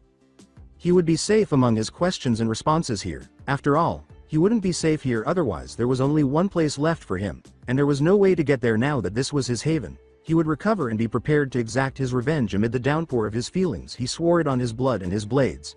And those two would pay. Instead of doing what was required of him, he would do what was necessary. Shutting his eyes, Naruto concentrated in order to recover. He had to withdraw into his Aki Salento. He felt himself mentally sink into his state after dousing his eyes and frontal lobes with his chakra. He would be prepared for the Chunin exams now that he was safe. Team 8, as Shino explained to Team 8 what his clan member had allowed him to see this morning. They stood in their training grounds and listened. His clan had been training a short distance away when they heard the disturbance and witnessed the fight between the bastard Uchiha and their friend Uzumaki. Knowing that his team was friends with the blonde and that they would need to be alerted to what the Uchiha was pursuing, they told Shino after seeing everything. As Akamaru flashed his teeth, Kiba roared, "What? Sasuke attacked Naruto because he refused to tell him all our techniques and our training. Where is Naruto now?" Hinata merely stood there in disbelief. Naruto had been beaten and attacked due to his efforts to conceal his knowledge of them. Naruto was hospitalized with injuries from Sasuke. However, it seems that he checked himself out and has not been seen since. Your cousin's team seems to be worried about him as well. And Hinata-san, I believe we must find him. Do you know where the blonde lives? Both of them looked at her and nodded after turning to follow her. They sprinted off to assist their friend. As fast as they could fly, they sped through the village. The possibility of the Uchiha trying to kill him was not out of the question. Soon after they reached the blonde's house, Kiba paused and took a look around. He bounded off onto the adjacent roof, saying, "I am going to make sure that we do not have any unwanted visitors." Shino turned to face Hinata, who appeared to be struggling up the stairs. He continued by telling her the remaining information he believed she should be aware of. "I have not told you everything, Hinata. Sasuke insulted you and infuriated Naruto to the point that he attacked with ferocity no one has seen. Sasuke proceeded to insult you continuously, and drove Naruto even further until he used techniques that were not of the ninja origin. And Sasuke was going to continue demeaning us all, until Naruto grasped him into an attack, and was about to finish with the threat of plucking out his eyes, but was hit with a fire jutsu, and now lies in who knows what condition. I know if you care for him, he has never needed you more than now, Hinata. If you care for him, you must go to him now, before he goes so far as to close himself to those he swore to avenge their names. Go, Hinata-san. I will aid Kiba." Hinata nodded and ran up the stairs. She slammed the door into its sliding slot in the wall while glancing around. "Naruto-kun, I'm coming, I'll help you, just hold on." She let out a cry at what she saw. Naruto was lying against the rear wall, breathing heavily and his body covered in bandages. She ran to him and saw him sway. Naruto opened his eyes and turned to face Hinata, who was standing by his side. Hinata gently raised his head when he attempted to do so. He started crying as he gazed at her. Wet patches started to form at the edges of the bandages covering his eyes, and he said, "I tried to make him take it back, Hinata-chan. I really did. You believe me, right?" She nodded as she gave him a look. His arm rose and encircled her as he sobbed more intensely. "Hinata-chan, I did my best. Please, I care for you more than I would admit. I am sorry it was not enough, but I truly did everything I could." Hinata started to cry as well. "Naruto-kun, it is okay. And shush, rest now, you will be fine. I will take care of you, don't worry. I am here, Naruto-kun. I will stay by your side. I will help you do everything I can. Naruto-kun, I love you." Naruto grinned under his dressing. "This must be the feeling that is love," he said, raising his hand to her hair and running his fingers through it. "It's nice, and I think I like it, very much." Hinata trembled as she watched his hand drop and him fall to the ground. "Do you see that light, Hinata-chan? It is so beautiful, so peaceful. This must be what my father saw when he was going to pass into Kami's domain. It is just so nice. His pulse was there, albeit faintly, when she raised her hand to feel that he would take care of her in every way she could, and she would protect him while he slept, sobbing as she clung to her love until the Chunin exam in a few days. This would be her team's assignment. He passed out because the pain was too great for his frail body, and she sobbed as his breathing stopped. Well, for several hours, Naruto remained in this state, with Hinata by his side, anticipating his awakening. Later, Kiba and Shino showed up, startled to see his loft's interior behind a standing screen. Kiba examined his stack of furs while Shino went to his bookshelf. They returned as Naruto started coughing and hacking, causing his bandages to turn red since the blonde was their friend and had brought their secrets to the verge of destruction with him.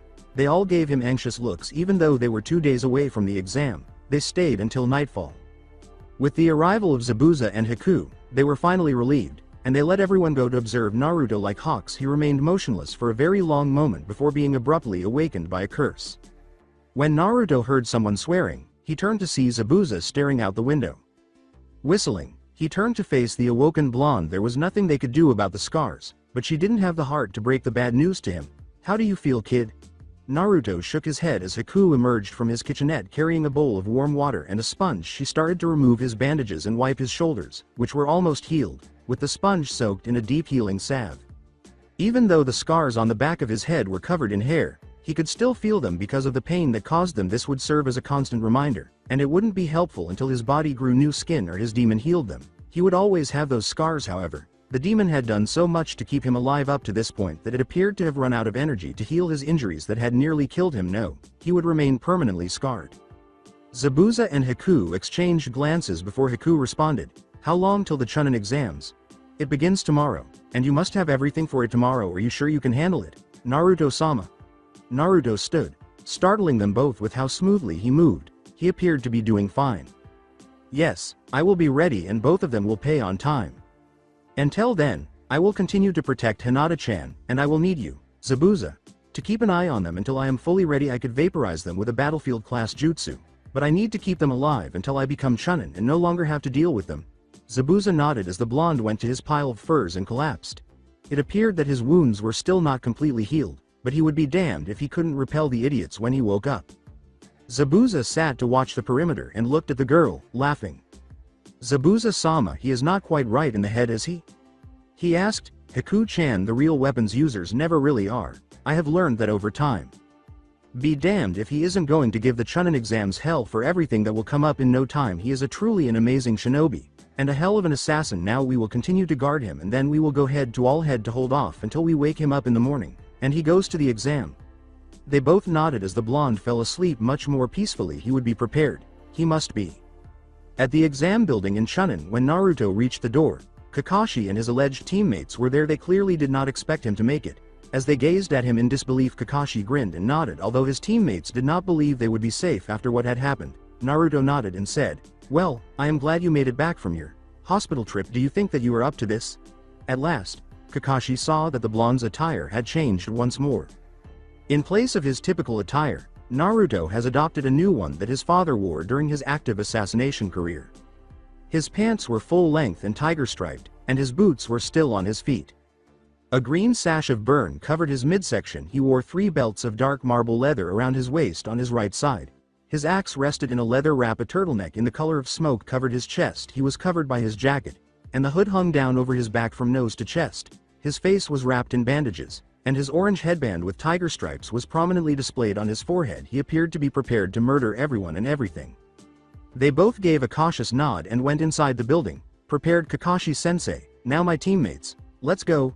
Sakura is to his left, and Sasuke is walking slightly ahead of him. They pondered whether they would make it through the tests while Naruto watched them both like a furious tiger. As they ascended the stairs, they saw a boy in green getting up off the ground and a pair guarding the door. Naruto saw Sasuke make an announcement while Neji and Tenten watched Lee from a distance. Sakura loudly declared the Uchiha's greatness. "We are only on the 2nd floor. Release that sorry genjutsu." Naruto stared at the two as if they had lost all sense of common sense, and Sasuke glared at them until one of them bounded forward and attempted a kick, which Sasuke met with a kick before a green blur appeared and blocked both kicks. The two looked at Lee as his team approached. "Lee, what happened to trying to conceal our abilities?" Neji asked. Glancing at the recently arrived Team 7, Lee bowed his head as the team departed. We must not fight here, we do not want to be in trouble. The two nodded as he vanished in a haze of green. I will catch up later. There is something I need to do. In the anteroom. Are you Sasuke of the Uchiha clan? I wish to fight you. I am Rock Lee, the strongest genin in Konoha. And I wish to fight you. Sasuke turned to face Sakura after glancing at the green person wearing spandex who was standing across from them. This will only take a second, he said. Sasuke, we have 15 minutes to get to the exam. This won't take 5, the Uchiha exclaimed. Laughing as he bounded forward, Naruto smiled as he saw Lee get past the Uchiha's defenses and knock him around, sending him hurtling back in their direction.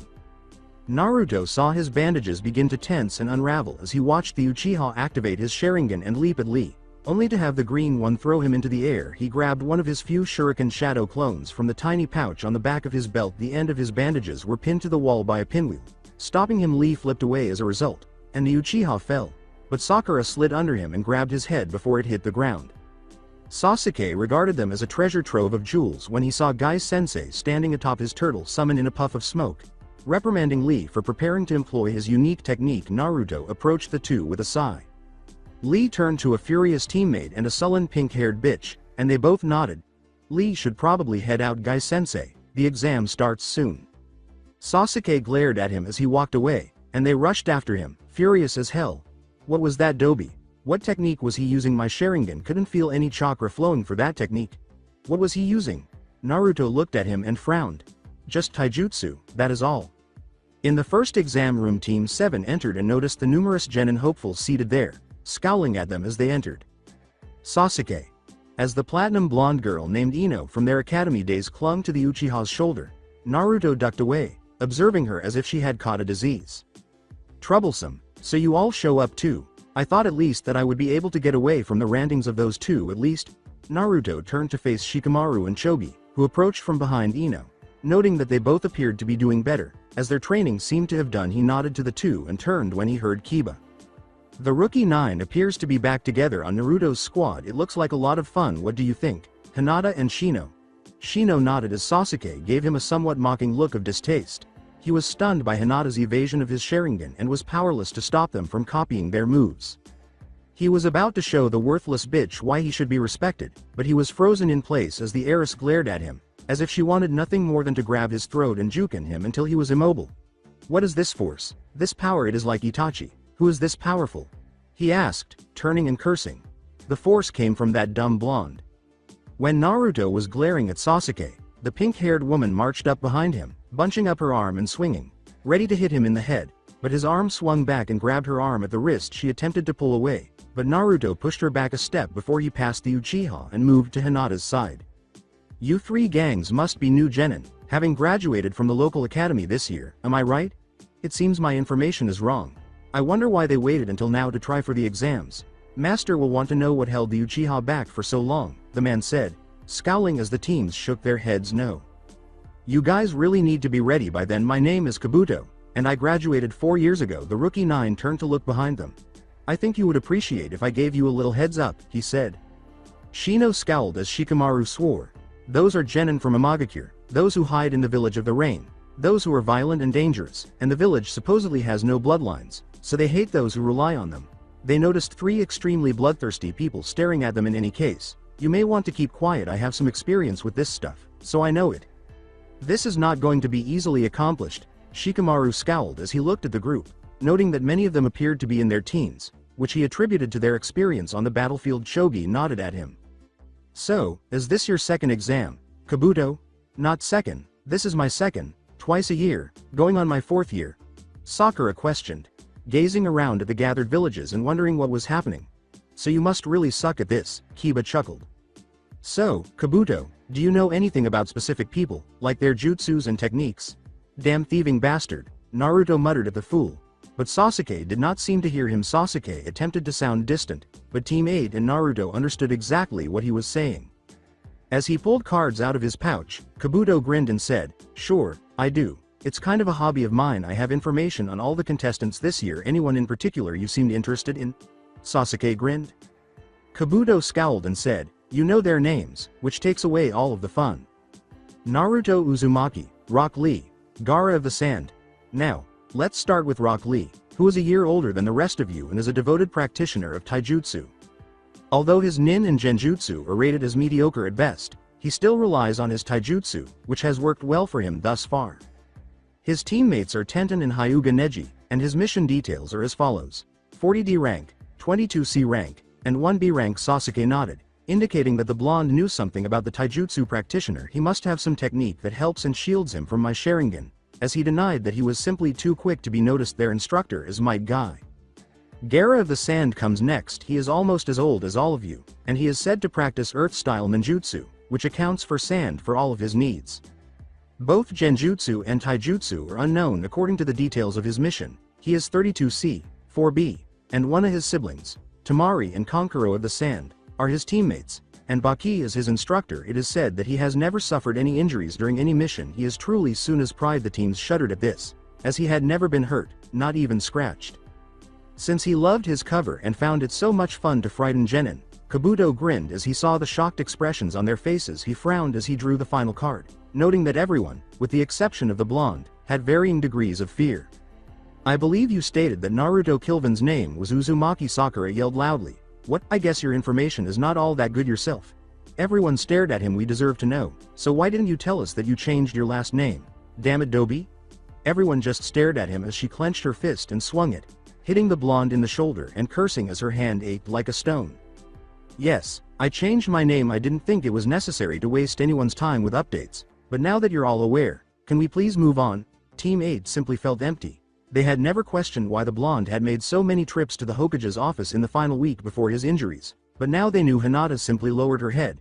She recalled the moment the blonde had told her. Sasuke simply glared at him, and Sakura huffed. Team 10 was equally as shocked as the others. A flashback as his shadow clones performed the Kanai Oink balancing exercise. Naruto took a moment to talk while he and Hinata sat in a tree. In the back of her mind, she erased her fantasies of adopting the Uzumaki last name. Hinata, I have changed my last name. It became official yesterday. Which is the reason you changed it to Naruto-kun? He asked, looking at her with a rare smile. Hinata looked at him and blushed at how much he resembled the boy who would fight the world without ever smiling. I was wondering who would be the first to hear it from my mouth. Very well, Uzumaki is now gone from the world. Hinata, meet Naruto Kilvin, the next greatest terrain class Anbu captain. She said, Hi, with a smile as she glanced at him. Final flashback. Hinata turned to face the blonde who had just turned to look at Kabuto, the genin, and stopped him cold. Kabuto nodded after feeling a chilly drop of perspiration run down his neck. Speak your information, or I will take you out of the exam now. Rules be damned. Naruto Kilvin, 1 year older than all of you. He has exceptional nin, tai, and kenjutsu. Sakura Haruno and Sasuke Uchiha are his teammates. His instructor is Kakashi Hitaki, the copy ninja. His missions are as follows. 17D, 1C, 2 a rank. He seems to have been incarcerated for a year after he took his genin test, due to his destructive tendencies. He seems to have instructed by one of the 7 swordsmen in water jutsu and large weapon handling, as well as a training plan set up by that Rock Lee's sensei. He returned to his team change. There is something about him being mentally unstable and having some secret that only the Jonin class speak about. Looked at the blonde and said, demand what this secret was. When there was a loud voice comes from the front. They all turned to see a big man standing at the front, saying, quiet down you little gutter snipes, and you from the Sound Village. If you jump from your spot like you were planning to, you will be disqualified. Wearing a big black trench coat and a field training uniform, he was almost 6 feet tall. As the genin filed from the front of the room, Naruto waited in line for his turn, feeling a dark sense of anger directed at him. I am Morino Ibiki. I am your proctor for the first exam. File up here and draw a number, then move to your seat and I will explain the rules. Sweat fell from his brow as he turned. Naruto simply looked at the genin behind him and returned the glare, despite the fact that the genin was attempting to split him in two. After giving him a quick glance, the man leaned forward until their faces were just a few inches apart. The man sniffed the blonde through both his and the blonde's bandages as Naruto saw him lean forward. Naruto glanced back at the man and nodded. Which swordsman trained you? You wear the bandages of an accomplished pupil. Something only the mist does. Now tell me, which of the 7 trained you? He asked. The genin pointed to the blonde and nodded, saying, I was trained by Zabuza Momochi. Naruto glanced over his shoulder and noticed 2 more individuals moving and grabbing numbers. So that is why I can smell the metal of the Kabiri Hucho on you. My family made the weapons of the swordsman. I have been trained to know when I am close to them. Now why do I feel Kabiri Hucho on you? He asked. The man nodded, and as Naruto turned to go, he felt a hand on his arm. I broke Kabiri Hucho in the land of waves. I used the broken piece and a new weapon grew from the slaughter on the bridge. Zabuza told me to use it as it is. Naruto nodded as he stepped forward and took the man's number before turning to face him as he sat down in a seat 3 tables ahead and to his far left. You have gained the respect of the Demon of the Mist. I can feel his aura on you. Relish this fact, for you will eventually be chased down by those who were next in line to take up the weapon, like Suigetsu. While his proctor went over the rules, Naruto fell asleep. Someone will try to take away my ability to be Zabuza's apprentice. After all that training and sparring, someone will try to take away my skills. What should I do? How should I prepare, and should I tell Zabuza? When Naruto regained consciousness, he saw 2 things. First, Hinata-chan was sitting next to him, staring at him as though nothing were wrong, and second, his recently passed test had an indentation on it. Naruto Kilvin, good luck. Watch out for mist ninjas. My name is Madrazi Hagio, and I will stand by you in the upcoming perils. I will only direct my chakra into Kabiri Haucho's seal because I have a connection with it, allowing you to summon us when you need us. The proctors looked at Naruto as he nodded to himself and tore the edge off his paper before shoving it into his pocket. Good luck. Then he focused on his test. In order to get Ibiki's attention, he raised his hand, attracting the attention of Hinata and everyone else nearby. The blonde stood up and lifted his paper, and everyone looked up at him, asking, "Yes, what is it? Are these really the best questions you have? I answered all these before I was 7. May I have a harder test? This is embarrassing." Then there was disbelief. Hinata glanced at her test after glancing at Naruto. Naruto believed this to be a joke because she was hardly able to respond to any of this herself. He had the intelligence to match his Adonis-like physique, which made her flush. I love him and he is so amazing. All I need to do now is do it. Naruto is a true great ninja, and he exercises his mind just as well as his body, Lee said, glancing at his test as well. I'll try my hardest. 2 Neji and Tenten exchanged glances. They should have realized he was smarter than they had assumed. However, they were unaware to this extent. Shikamaru glanced at the questions and then at the blonde. Perhaps they could arrange to play shogi together. The other individuals simply stared at the blonde as if he were composed of radioactive material. Hinata blushed as she glanced down at her paper after giving him another look. Ibiki raised an eyebrow in the direction of the blonde. Naruto glanced down at the test and, in less than a minute, his hand swept across it, answering every question. Tougher test, huh? Alright Blondie, come up here, and bring your completed test with you. Then, with the proctors glaring at him, he approached Ibiki. He gave Ibiki the test while he was standing in front of him. Naruto looked at the man and blew out his nose after he said, "All of them correct, down to the absolute smallest detail. You could have just sat there and waited for the 10th question. I figured the master of interrogation and torture could have some harder questions, squirreled away somewhere so you feel like humoring me. Guy-sensei says you are quite sharp." Ibiki grinned and took out 3 tests from the desk. Naruto scowled at the insult to his mental toughness and picked up his sheets before making his way back to his seat.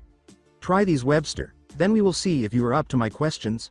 Hinata gave him a little smile, and he gave it back. Then he focused on his inquiries. Question 1. Jutsu or Genjutsu cannot be used by a small Anbu task force sent into a demilitarized zone because it will alert the border guard.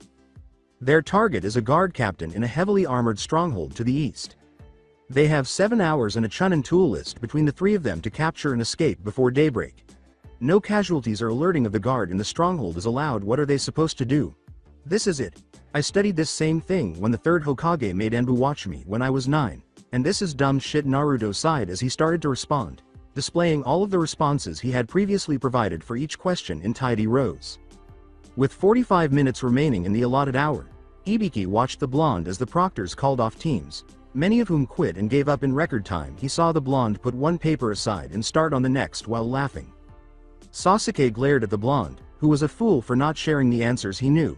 They could have finished by now. It appeared that he would need to teach the blonde humility again. Sakura had the same thoughts. They saw the blonde essentially just stick it to Ibiki in other parts of the Hokage's office. Kurenai shook her head, Asuma was taken aback, Guy appeared proud, and Kakashi looked at the Hokage and giggled from his book. Sarutobi smiled as he gazed at Naruto in the crystal ball.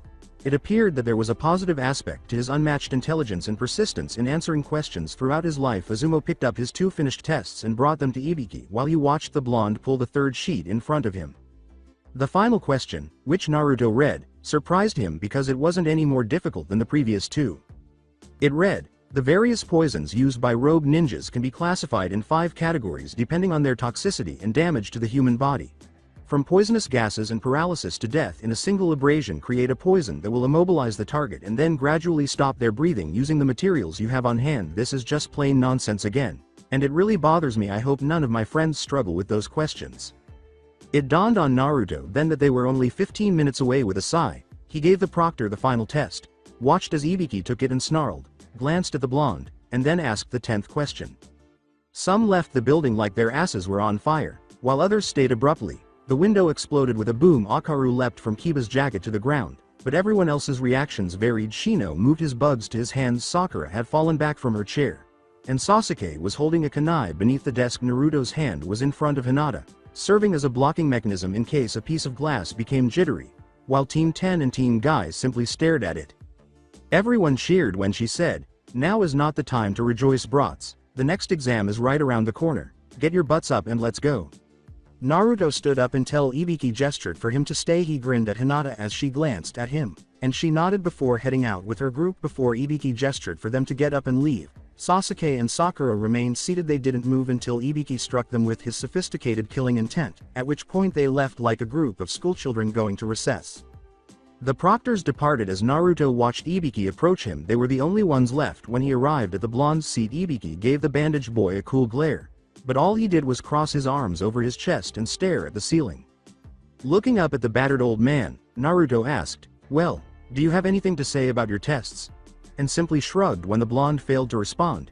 Ibiki made a checkmark. "You're not going to answer me, are you?" Naruto asked, looking up at him before continuing. "I am sorry, Ibiki-san, but all those tests you gave me, anyone could have answered. Well, anyone who has been in the same room that they hold Enbu instruction lessons in. I may have been small at the time, but my memory is as sharp as a razor." Ibiki scowled after glancing at the boy. "As sharp as the razor you use to mutilate your body with questions." He knew Naruto stood in shock. Few people were aware of his unrelenting quest for the answers, but the blonde appeared to be at a disadvantage to this man, who was an expert at interrogation. Naruto felt like a mouse captured by a tiger as he peered warily at the man. He wasn't prepared to confront this man. He stood back a step and looked away. He then took the straight razor out of his pocket and showed him the handles, pure silver, then flipped it open to reveal the metal covered in red blood. "Yes, as sharp as this razor?" Ibiki glanced at him and then at the object. Naruto nodded as he straightened up and leapt off to training ground 44. Everyone has a way of coping with their choice as a ninja. Yours is just another different way of how some ninja do. Leave Kilvin and proceed to the second exam. Ibiki simply stared at him as the boy slipped out of view. He glanced at the blonde's test once more and sighed. That boy needs Bishamontan's help. The Forest of Death, training area 44. Just as Anko was handing out consent forms, Naruto fell to the ground. He took one from the genin, signed it, and gave it to everyone. He then gave the scroll to the exam helpers, and Sasuke took it and tucked it into his shirt. Naruto simply gazed at him while he took in the information. "After 5 days here, we must gather another scroll from a team that includes our counterpart and reach the central tower." "Very well," Naruto nodded as he stood outside his team's gate. They hurried into the forest while the person in charge of their gate listened to his radio. Sakura huffed as they halted after hurrying in for about a mile. Sasuke said, "We need a plan to capture another scroll. Sakura, do you have an idea?" While Naruto surveyed his surroundings, pulled out his axe, and relaxed it. Sasuke nodded as Sakura gave him a dreamy smile, and Naruto looked up at the sky once more. "I think we should set a trap for the other team's Sasuke-kun. Something along the lines of a ninja tool barrage through the fastest direct route." Bringing his alleged teammates' attention, he scowled. They both glared as Sasuke charged forward, punching the blonde in the stomach and sending him rolling back into a tree. "I am going to see if I can capture another scroll and meet you both here at this spot in 3 hours. That should give Sakura time to set up your supposed trap, and Sasuke to preen him." Naruto got up from the tree he had struck and shook off Sasuke's attack. "Learn some respect. You gutless fool. Uchiha are all-powerful. No one is close enough to our level to pose a threat. Now you will do as Sakura and I say, or I will beat you again." Sakura scowled at him as he walked out of the clearing, and Sasuke simply roared and threw a fireball at the departing blonde. "I will not listen to a thief whose happiest memory is trying to betray his fellow comrades. I will be back after I have found more scrolls." As he made a shadow clone to inform the team that he would meet him at the tower, Naruto vanished in all haste. Well beyond the attack's range, he needed allies because he was in a hostile area and needed to locate Team 8 when he encountered something that made him swear. He was hurrying through the forest. He saw two teams facing each other as he landed in a clearing. They gazed at him, one from the waterfall and one from the sand, surprised that he had most likely shown up by himself. The Suna genin drew maces and one held a big hammer, while the waterfall genin made two water swords in each hand while grinning. As the rain ninja engaged the other two, Naruto shook his head and one of the Suna team charged at him. "Well, it seems like a genin lost his team. You wouldn't happen to have a scroll on you, would you?" Naruto asked. With a frown on his face, Naruto dodged the Suna genin's hammer blow and struck him in the back of the neck with his axe. The genin swung at the blonde once more while laughing. Naruto took the man's hammer and swung him through the air, kicking him in the face and slamming him into the ground. "How do you like my rock armor jutsu? It makes me impervious to weapons. What will you do now, genin of Konoha?" "Ha ha ha." Naruto swore. The genin let out a curse as his jutsu disintegrated due to a lack of focus. The genin stared at Naruto in bewilderment. What? He had never seen a group of Naruto's shadow clones descend from the trees. "I am aware of your jutsu. Your entire body resonates with earth chakra, and I assumed you had some sort of armor, and it seems I was right, and have a nice nap." As the other genins had already taken care of each other, one rushed forward and hit the genin in the neck. Crushing his larynx, the genin fell to the ground. He looked to the others, and his clones looked to him. The clones nodded as they combed through the two teams' belongings. "We were lucky. At the same time, we cannot leave them here like this. Search them," they said. He discovered two scrolls of heaven and one of earth. It appeared that the Sand Village had seized one of the other teams just before the test and taken their scrolls. As he pocketed the scrolls, Naruto grinned and pondered the activities of the other two. He made a list of all the other items on the teams and shrugged. "Let's see, 17 kunai knives, 32 shuriken, writing materials, food rations, soldier pills, and a technique scroll. Very interesting. Perhaps I will gain some techniques from my visit to this god-awful forest." Naruto opened the scroll and read the message on its cover. "We are very proud of you. Dearest Moshi-kun, as a thank you for taking the Chunin exam, your mother and father each gave you a technique. As I wait for you to return to us, I am ecstatic that you, my betrothed, have the bravery to take this difficult test. We'll wait for your return to have our wedding. Your strength will protect you as gently as the water and as severely as a flower. Be safe, my love. I don't have many doubts, Amy-chan." One of these dead had hoped to be happily married at the conclusion of the exams, and Naruto stood there holding the scroll. Far above his head, he gazed at the thick undergrowth. Beyond what the proctors had told them, it appeared that there would be additional repercussions. Naruto's clones gazed at him and lowered their heads as well. They had learned the same thing he had. Failure here can very well mean death. I have already robbed one of their lives. How many more will be killed by my hands before these 5 days are done? They turned to watch him as he dispersed the clones of the weapons he had created for the tests, picking up 2 of the kunai the clones had brought him and placing the others in his pouch. The clones nodded as Naruto whirled the weapons in his hands, which appeared to be daggers. "We no longer are taking this at light. We have hostiles after us and our allies, and my friends are in danger. If you find any other teams, you are to kill them quickly, no remorse." Then he hurried away, leaving the scroll belonging to one of their beloveds to soak in its owner's blood. As Naruto hurried through the forest, he noticed another team hurrying through the branches above him. He leapt to his feet, and one of his clones started climbing trees at the same speed unnoticed by the rear guard. He cut his neck off its owner in a stream of red blood, saturating his front with the man's blood. The head of their ally flew past them, and the other two turned while the other made hand signals. One froze before he could finish. The knives took his fingers away, and the other one went into his eyes, impaling his brain through the optic nerve. Naruto turned and tackled the person who was going to stab him, causing him to fall dead. When one of her teammates' heads suddenly flew past them while they were tree hopping, the genin had no idea what was happening. As they turned around, she saw a blonde wearing fur and tiger stripes fly past her and murder her other teammate without hesitation. She had reacted by attacking. The female genin lunged, but Naruto stopped it and pushed her back, knocking her to her knees on the huge branch of the tree they were fighting on. She attempted to stab him with her other kunai, but Naruto held her there and knocked it away as she screamed. Naruto seized her wrist and twisted, shattering it. She was slammed into the tree by Naruto, who grabbed her by the throat. Naruto simply cut her arm off at the elbow when she attempted to use her broken wrist to bat him away. As she hit the ground, she let out a cry. Naruto looked down at the woman and directed all of his noticeable killing intent toward her. Please stop. I quit. I forfeit, please. I just want to leave. Please just let me go." Raising her kunai and pressing it to her neck, the woman sobbed. Naruto's icy blue azure eyes were staring down at her while she was crying. The kunai point was resting against the canal of her throat, and she was shivering. The blade went through her neck, gurgling and cutting off her cries of death as she screamed into the forest. Teams from all over the forest turned toward the direction from which the scream had come. A number of teams watched in terror even though it had only been half a day. The teams were already losing members. Team 10 watched after the scream scared Ino. Chogi turned to face the sky, and Shikamaru returned as he had completed setting the trap. They all hid in wait, nodding. After 3 days, Lee shook his head as Neji's Byakugan scanned the area while Team Guy watched Sasuke crush the genin from sound. As they watched the Uchiha's dark chakra fade, the two nodded and jumped off to try and find their now missing friend. Tenten. Lee, Naruto is not here. We are not going to aid the team unless Naruto is here. After finally locating a team that had fallen into their trap, Team 8 stood in a grove. They were ecstatic that their long-term plan had succeeded. A day prior, they had come across Naruto, or at least a shadow clone. They recalled that they had made camp for the night when he had discovered them. A flashback: when his tent was finished, Kiba sat and watched as Shino lit a fire and Hinata prepared fish that he and Akamaru had caught. Shino's insects would warn them if any hostile parties encountered them. He sighed. They needed a break badly, and they got one at last. Shino was almost unconscious from sleep deprivation, and Hinata's use of the Byakugan had depleted her chakra when Hinata called them and informed them that the food was ready.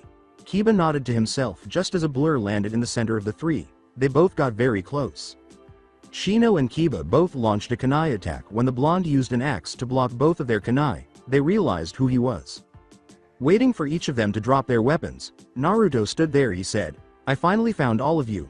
Master will be pleased that I have finally located you and you all seem safe, thank God." The clone collapsed to his knees and dispelled, startling the three, who gradually realized it was a shadow clone. Naruto had been trying to help them in the forest, even sending clones to find them. They were being guarded by their friend. They sat down to eat after nodding. The end of the flashback. Standing on the riverbank, Naruto gazed down at the mangled remains of the grass village's genin, which had been butchered beyond recognition. Naruto had created a water dragon from the man's urine in the river water, and he had had it bite off the genin's groin after he had dropped on them while one of them was urinating in the water. Naruto hurled a flurry of shuriken into the genin's face, wounding him after the boy screamed. The next died after his neck was broken by Naruto's clone. The final twist occurred when Naruto used his air drill technique to strike him in the face, causing his head to explode in a gory mess of cartilage and blood. With a demolished manhood, Naruto faced the genin once more and stabbed him in the stomach, tearing it upward in a stream of blood. He didn't care that Naruto's clothes were covered in blood once more. 9 of the scrolls were now in his possession, and he didn't need any more time turning. He leapt back into the woods to where his clone had been observing the rest of Team 7. This arduous trial was about to come to an end. Wondering where the blonde was, Sasuke stood in the clearing beside the tower with Sakura and Kabuto at his sides. Without him, they couldn't go on. Kabuto turned to Sakura, who swore. When Kabuto left, his team waved to him from their position nearby. Sasuke nodded and said, "It seems that my team is here, and it would be best that I continue to my team. They will be angry if I do not." Sakura glanced at Sasuke, who was holding on to his now throbbing shoulder where Orochimaru, the bastard, had bitten him. As he stood, he swore and looked toward the trees. Almost silently, Naruto landed opposite them and crossed the clearing, his body dripping blood. Sasuke grinned as Sakura made retching noises at what she saw. "Well, Dobi, looks like you just got dragged by your worthless ass. I am guessing you realized by your injuries that you should have stayed with us. Hell, Sakura probably could have protected you better than you did for yourself." Naruto looked at them with a smirk. As Sakura vomited into the bushes, Sasuke stood in shock and said, "None of this blood is mine, Uchiha. I have had very happy hunting." Naruto showed the two what he had brought back from his hunting expedition. By reaching into his pouch, he held 2 earths and 7 scrolls of heaven. The two simply stared at the blonde, one in fear, the other in rage. It was a minimum task for Uchiha, but for a clanless loser like you, it should have been impossible. How the hell did you get all of those, Dobi? You expect me to believe that you killed 27 ninja? Yeah? Naruto simply stared at them as he passed them and followed him into the tower. They both scowled at him as he took one of each scroll and unrolled them on the floor beneath them. "Not 27, I killed 42, but many of them had already had their scrolls taken, so it was useless after I had killed them." Iruka emerged from a puff of smoke. Naruto looked to the door behind Iruka and shrugged, saying, "Congratulations, Team 7, you are the last team to arrive. I am glad you found your scroll. Especially you, Naruto." "Alright. Good luck, everyone." Naruto nodded as they passed through the door, and they all just stared at him while they waited for a response. The corridor and the doors at its end were traversed by them. It led to a huge room with balconies on either side and stairways to them as they filed through. Sasuke pushed Naruto aside as he lined up with the others, forcing him to file into the last position in line. When he checked, He discovered that his friends had also arrived at this point. It's good he was concerned about them. He saw Team 8 sigh when they first noticed him. When Team 10 saw his attire, they became instantly alarmed. Half of them became a little queasy as they watched him as Team 7 arrived. As Sasuke and Sakura glanced back at his blood-soaked clothing, he shook his head. Even though Team 8 appeared to be ready to move to his aid, they looked around, considering their senseis across from them, each watching in a different frame of mind. Watching Sasuke tighten his hold on his neck, Kakashi's eye narrowed. Sakura was fawning over him as she turned to face him. He questioned why Naruto appeared to have been through a bloodstorm. Kakashi glanced at the other teams and scowled. It appears that the Chunin examinations have not gotten any simpler over time. Asuma exhaled, relieved that his team had arrived, and hoped that his father would relax his training regimen going forward. With a sigh, he pulled out a cigarette and lit it while observing the others. The blonde appeared to have been covered in blood, but he did not appear shaken, and he would have to warn his team if they resisted him. Kurenai turned to face her team and their best friend, who appeared to be present. She sighed as she observed how her team behaved around Team 7. A little worse for wear but still intact. She could even make out Hinata's hands in the form of a juken attack preparation. It appears that there may yet be bloodshed in this battle. Guy watched with pride as his entire team and his Kakashi student were present. He also took note of the blonde's condition and pondered what might have transpired in the forest. Zabuza, who was serving as the third's escort because Ibiki had been called away, was standing beside Anko and the Hokage. He grinned when he saw the blonde. The blonde's appearance, drenched in blood, made him think of a younger him. He was eager to spar with this new Naruto, the Naruto who allowed the blood of his enemies to proudly adorn his clothing, and the bandages were well worn, as if the blonde had earned them in the forest. The genin simply glared at him, saying, "Why the hell do you want a preliminary, which makes little to no sense? We just busted our asses fighting in that forest." The teams nodded, and Naruto simply turned to face the noisy Suna girl's buttocks. "Okay. Congratulations to all of you passing the second exam. Unfortunately there are a few too many for the third, so we will have to hold a preliminary exam." The Suna team glared at him as they gazed at the blood-covered blonde. "Your ass seems fine. Stop complaining. The Hokage is just doing what he thinks is best. Now be silent while the village speaks." The red-headed one gave him a blank stare before turning back to face the Hokage. As the rest of his ninja climbed to balconies to watch the fights, the Hokage leapt back onto the raised platform and said, "Thank you. We will have you all participate in one-on-one matches. Good luck. I now pass it on to the proctor of the preliminaries." As 8 people stepped forward, Gecko stood and said, "Okay, I'm Gecko Hayate, and I'm your proctor. You will each compete in one-on-one matches. Before I explain the rules, I will ask that everyone who is not ready leave now." One of Madrazy's teams resigned, followed by the Waterfall team, the team that was left over from Grass, and finally the team he had designated Kabuto, who declared that he was unable to fight. Naruto counted the remaining people.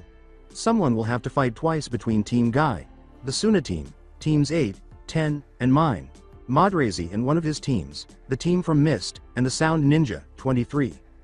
Naruto went straight to the front and held up his hand, saying, "Okay, we have an odd number. Does anyone feel that they can battle 2 opponents? Please step forward." Gecko gestured to the side as the Hokage nodded. "All right, focus on the big board behind you and wait for the first fight." The competitors turned to watch the board, which finished and displayed the first fight. The teams broke formation and made their way to the stairs, where Naruto fell back to Team 8. "Would Sasuke, Uchiha and Malaga too come forward, and everyone else please move to the viewing area." "How are you doing, Naruto? You seem to have been beaten pretty badly. Are you sure that you will be able to fight?" Kiba asked him. Naruto nodded, and as Shino turned to face the gathered groups, Hinata approached him.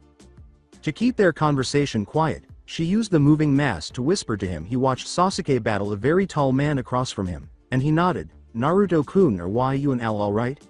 She glanced at the blonde, who had taken off his bloody coat and thrown it behind him, and nodded, saying, "I will be fine, Hinata-chan. Now watch the fights. You all may very well end up fighting one of them." They saw as Sasuke charged the genin, who stumbled backward and lost his balance. Sasuke kicked him upward, knocking him to the ground and knocking him unconscious with what he called the Lion's Barrage. He was about to say, "Winner Sasuke Uchiha." Then Kakashi showed up and disappeared with the Uchiha after giving a nod. The proctor declared the next bout. They saw the board halt on the Sound teams Shino and Zaku. It's the same fight as in the manga. Huffing from exhaustion and pain from being struck by the air attack, Shino stepped forward and took a seat beside his teammates. He saw Naruto crouch beside him as Kankuro and another genin engaged in combat, which ended with the puppeteer breaking the Mist genin's neck.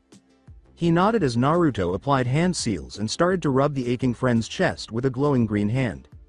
"Shino, I need you to relax your muscles," he said as Sakura scowled at the blonde for assisting a different team. Hinata and Kiba looked on in awe. Zabuza grinned. Haku probably just told the blonde that it was the fastest way to furthering his chakra control, and the boy got played like a fiddle. Dumbass. It appears that Haku had taught Naruto the Mystic Palms technique to help his already impressive repertoire. Shino sighed when he was done. Feeling much better, they looked up to see the next match. Lee made loud noises to encourage Sakura Haruno and Ino Yamanaka as they charged forward, shouting at each other about their love for the Uchiha prick. However, Ino caught Sakura in a clan jutsu and forced her to give up. Sakura Haruno and Ino Yamanaka, please proceed to the fighting area. Naruto chuckled at attracting Sakura's notice. Sakura scowled at him as he simply gave it back, saying, "You and the Uchiha call me a useless ninja, and it seems that you did not even try to do anything. Haruno, next time you insult me, you had better watch yourself." As he leapt from the balcony and landed at the same moment as his opponent, Naruto nodded and said, "Next match will be Naruto Kilvin vs Madrazy Hagio. Please head down here for your match." He observed the man taking 2 scrolls out of his pouch. Gecko waved his hand down and said, "Begin," after glancing at the two. When Madrazy activated one of his scrolls, a torrent of water erupted, flooding the ground and washing the blonde's back as Naruto charged. Naruto watched as the other dropped the scroll to the ground and began to unravel it, revealing 11 sealing marks. When the man struck the center, Naruto's eyes popped open and he pulled out his axe. A shuriken 3 times his size was in Madrazy's hand. The genin threw the excessively large shuriken, making hand seals as soon as it left his hands, and Naruto scowled. Naruto swore as he leapt over the shuriken and crashed into the wall in a massive dust cloud, saying, "Water style. Water Dragon Jutsu." When the dust settled, Madrazy scowled at Naruto, who was pressed up against the wall, his axe blocking one of the water dragon's teeth, and his legs keeping the dragon's mouth open. Madrazy grinned when she noticed that Naruto was huffing because the dragon was still battling him. Zabuza observed the blonde's opponent and knew the endless water dragon because he was one of the people who made the Kiri weapons. How many of the dragons could the genin produce, he wondered. Naruto cursed as the dragon slammed into the wall with more force after he shoved it away. His axe was beginning to strain, and he needed more space. The blade of his axe snapped as he looked at it and let out a cry with great force. The dragon slammed back into him. Uncertain of the meaning behind the sound the blonde had made prior to being violently slammed into the wall, Madrazy gazed at the crater. Was that weapon valuable to the swordsman's apprentice, and what could have caused him to scream out like that? As he watched the dragon be blasted back, Madrazy swore the blonde was standing on the water, staring at him, and he swore when a second water dragon emerged and they both attacked him, he started to create hand seals. Wind style. Great breakthrough. Kabiri Hucho materialized in Naruto's hands as he drew blood from his clothing and swiped it across the back of his hand, blasting both dragons into nothing but droplets. As the other onlookers started talking, Madrazy's face assumed an expression of unfathomable pleasure. He nodded as he set out to learn more. So he uses wind style. He is good and kind of cute. Kankuro, see what you can find out. Sakura watched in disbelief as Naruto pulled out Kabiri Hucho. Naruto Yubaka, you were supposed to give that weapon to Sasuke. He said he wanted it. She yelled at the blonde, and Team 10 just stared at her as if she had gone insane. She had lost her fight, but she still believed she could command her teammates. The sight of Naruto's father's heirloom shattering in pieces caused Hinata to cry. She saw the tears streaming from his eyes as he turned to face the broken weapon. The blonde was in so much pain that she felt sorry for him. As he tore the weapons across the ground, Naruto glanced at the blade and then back at Madrazy. He took a moment to realize that his opponent now had a mace and a giant sickle. Naruto rushed forward. He sprinted down the monster's back and front flipped over the head of the first dragon, slicing it off in order to avoid the second. He cartwheeled out of the way and leapt high off the dragon's back. He then landed with an overhead swing and crashed into Madrazy's block. Naruto simply stood atop the missed genin. Madrazy cursed and threw the blonde off as his weapon split in half from Kabiri's sharp edge. Amazing.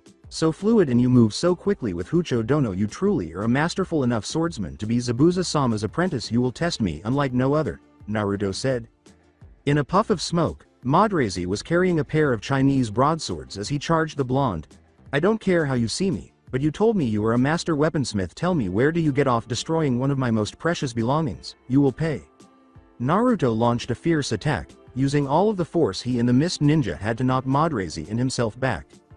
With the intention of beating each other written on their faces, they continued to return to each other. Naruto dodged and stopped Madrazy's momentum with the other sword as she swung high. Madrazy blocked the attack with a sword after he kicked out, but Naruto's tremendous force caused his weapon to shatter now on his last leg.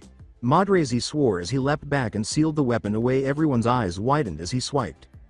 With a chain dangling from the hilt, Madrazy wielded a sword the size of Naruto's. A spearhead was located on the end of the chain, and axe heads were located in between its lengths. Taking hold of the weapon, he swung it at Naruto. After repelling the attacks, Naruto emerged from his duck. A second later, he kicked him out of Madrazy's guard and launched a water dragon at him while he was in the air. After avoiding the dragon, Naruto struck Madrazy in the face, sending the genin spinning to the ground. He landed with his sword buried in the ground next to the genin's neck. As the blonde pushed his weapon closer and closer to his throat, Madrazy watched. As his seals on his neck throbbed in agony from his scream, Naruto roared, "You broke my master's weapon. You destroyed one of the only mementos of my father. I will kill you." He tore the weapon from the ground and brought it down with all of his might. Naruto-kun is not able to do it. As he slammed the weapon into the ground, Hinata screamed, and a cloud of dust blocked his view. All they could hear was gurgling. Sakura, the Sand Team, and Team 10 thought, he killed him. His opponent was beaten as soon as he broke Naruto's weapon and he was about to give up. He killed him anyway. Hinata stared at the cloud with her hands clasped together as she waited for the dust to clear, while Team 8 and Team Guy simply looked at Naruto with sympathy. The blonde had truly lost his sense of reason in that moment, and this was the force he could summon when he was angry. When the cloud dispersed, Madrazy saw Naruto on his knees with his weapon buried to the hilt in the ground, his weapon having chopped off half of his cerulean hair. He stared at the blonde's dead eyes as Gekko called out in Naruto's favor, and he watched as the blonde walked over to his weapon, which was shattered on the ground, and he just stared down at it, tears streaming down his face. His father's weapon, his heirloom, was gone, and he just dropped to his knees, staring at the dark matte finished pieces. As he heard his opponent approach from behind, Naruto picked up the pieces and observed Madrazy pick them up and examine them critically before turning back to face the blonde. "Naruto-sama, I am deeply sorry. I will repair it for you. My way of apology for you." Naruto nodded as he looked to the weapon and back again, saying, "I can repair it and make it stronger, but I will need some things to make it back to the way it was. Fix it, and I will give you what you need after this exam. Find me after that." Madrazy nodded as they parted ways, Naruto letting him take the pieces to get a feel for repairing them because he needed it back. It was a part of him. He needed to center himself, so Naruto knelt on the ground, on top of his coat, and tried to find himself deep in his Aki Salento. He needed to go and find his center, which is how he thought of how he could help himself. Naruto approached his spot and stood on the balcony, knowing that he would have to think about how he would repair and consider whatever his next match was after. The next match was the Sand Genin and Tenten, so his friends looked at him and sighed. They turned back as Hinata sat on her legs beside him, caressing his hand, and Naruto let out a sorrowful sigh. Kiba turned back to them, while Shino narrowly sat there in a posture that was extremely distressing. When Naruto woke up from his Aki Salento, he saw that his name was on the board once more. He turned to face his opponent and heard Kiba curse, "Naruto Kilvin versus Kiba Inuzuka. Please proceed to the sparring area." Naruto simply looked at Kiba, who gulped loudly, and Hinata simply turned pale as Shino attempted to obstruct the path of the next greatest battle. Naruto and Kiba walked dead even as they stood across from the field. All set to go. When Kiba nodded and threw a soldier pill to his ninja hound Akama, Naruto pulled a kunai from his pouch and watched as he turned red and two Kibas materialized. Naruto took dull note that Kiba had used his clan's special technique. Man-Beast clone Naruto simply pulled out a handful of shuriken and watched as Kiba bounded forward. Gatsuga. As Kiba and Akamaru launched themselves at him in two spinning cyclones of pain, Naruto simply scowled and threw out an arm, saying, "Aki Renmasita." With a deflection from his forearm, Naruto blasted away both cyclones, and Akamaru flew off to the side, crashing into the ground and reverting to his dog form, unconscious on the ground from the knockback, while Kiba flew away and hurried to Akamaru's side. "Are you okay, Akamaru boy?" "He should be fine, Kiba, but you should get him to safety at the same time," Naruto observed as he approached and gazed down at the unconscious dog. Kurenai stared at Kiba in disbelief, but Gekko nodded. "That is if you wish to continue." Kiba glanced at the blonde and nodded. "Proctor, I forfeit." Kiba nodded as he looked around, and Naruto handed the dog into his arms. "Winner Naruto Kilvin," Naruto said, picking up Akamaru and turning to Kiba as he ran his mystic palm over the dog. "Your dog is asleep now, and I think we should just take a relief from the fighting." Kiba sighed as they both headed upward for the next match. Team 8 just stared at Naruto as he lay there, unaware of the danger his Heim would face in the next match. The remaining matches will be the same as in the manga. Naruto walked over to the balcony and smiled to Team 8. He then collapsed in exhaustion. He had been up for more than 5 days straight. After 2 days, at Naruto's loft, Naruto opened his eyes and saw the light of the rising sun splattering across the bright wood of his ceiling. He sat up and held his head. He was throbbing all over, and he needed to make sure he wasn't forcing his body to stay at that level of alertness for 120 hours straight anymore. He sighed as his alarm clock blared. He gave it a long, sidelong glare before punching it, sending the poor, agitated face of the alarm clock flying through the window and into the rising sun. He then swung his feet out of bed and turned to the screen separating his bedroom from the rest of the loft. Zabuza was standing there. "What happened to you, poor alarm clock?" The man shook his head and reached for the bottle of water next to his bedside table, but the water turned into a tiny water dragon and splashed him in the face. Naruto turned to the smirking ex-Mist Jonin and reached under his pillow, and the Jonin jumped away as Naruto unfurled a demon wind shuriken and threw it at the ninja. Was the big-ass shuriken really necessary? He jumped once more when Naruto showed up with a stack of plates, causing Zabuza to tilt his head to the side. He turned pale as the blonde started throwing them at him like deadly shuriken. Unaware that the blonde had so much tableware, and where in hell had he been storing it, Zabuza ducked, dodged, weaved, and even batted a few away. He leapt out of the way of a larger serving platter, and the genin closed the gap and punched the giant man out of his living area window, off into the horizon as well. He shook his head and watched the mist ninja take off through the rooftops, saying, "Stay the fuck out of my house, sensei, or next time I will throw heavier shit than dishes." He appeared to have recovered his strength, but he still needed to work on his jutsus and weapon skills, only using them when he felt the need to. He was in the 3rd exam. He had won both of his fights, and he looked to the stand in the corner and saw the sheathed dagger there, his axe still being repaired by Madrazy. He nodded as he went to change out of his sleep clothes, thinking about what he needed to do to get ready for his match in a month. "I have a month, but Tenten will kill me if I don't improve, Lee will kill me if I don't practice taijutsu, and Zabuza will beat me to death if he doesn't practice Kabiri Hucho or his water-style ninjutsu. There's no rush, so I suppose I won't jump right into training after 5 days of killing and butchering. Now, what should I do to unwind today?" Naruto said, pulling on a pair of white canvas shorts and a black short sleeve with 3 buttons on the collar. He sighed as he went to his closet, recalling something from his youth. He opened it and pushed aside a huge pile of random debris, including papers, answers, broken weapons, and various samples of everything in general. He found what he was looking for, a gloomy expression creeping over his face, and he cackled darkly. Haku and Zabuza exchanged glances on the roof outside, both of them feeling uneasy as his evil laugh reverberated throughout the building. Neither of them knew what was happening, and neither of them liked it. They both watched as the blonde left his loft with a burlap sack that was bulging to the brim with something, and they both followed him covertly, not realizing that the weight of the bag was indenting the ground. Training Area 17 with the bag beside him. Naruto stood in the center of Training Ground 17 since there were no people nearby. It was good that there were no casualties. He smirked as he kicked the bag over and undid the drawstring, causing its contents to fall in a straight line across the ground. When he was done, he brought his hands together to form a small army of clones. They turned back to the blonde after glancing around and noticing what their master had set up. One of them gave a shrill scream and then booked it for the trees, only to be scattered when a ball passed through its head and buried itself in the tree. "Boys, it's time again, our favorite game. Welcome to Elemental Clone Dodgeball." After a few of the clones realized they had no weapons, they looked at each other and then reached for their backs where their hip pouches normally sat. However, one pair reacted incredibly quickly, grabbing another clone and slamming their foreheads before scattering. Naruto glanced at the others and hefted another ball from its indentation in the ground. Well, the fact that 3 escaped was distressing. He sniffed and wiped away a tear, putting on a show for his small audience. "What are the rules this time? Are you going to blindfold us to train our senses for dodging again?" One of the clones pointed at him. "I think I feel hurt. My clones don't want to play with me." Naruto grinned. "No, you can do anything you want to avoid me. However, since many of you are left at 2, I'll multiply that number by 3 in an attempt to tag me before the end of the day. After 2, if I catch one of the balls you all throw, I get to throw one of my demon wind shuriken at you. You can catch any of my balls, and I'll create 2 more clones to increase your numbers. Does that sound like fun?" Upon witnessing this, his onlookers were taken aback. It was an incredible way to spend his day off. Well, it looks like the kid has some very interesting training methods, even harder than what I used to train you, eh Haku? Zabuza and Haku observed from the trees. "Zabuza-sama, it weighs more than he makes it look."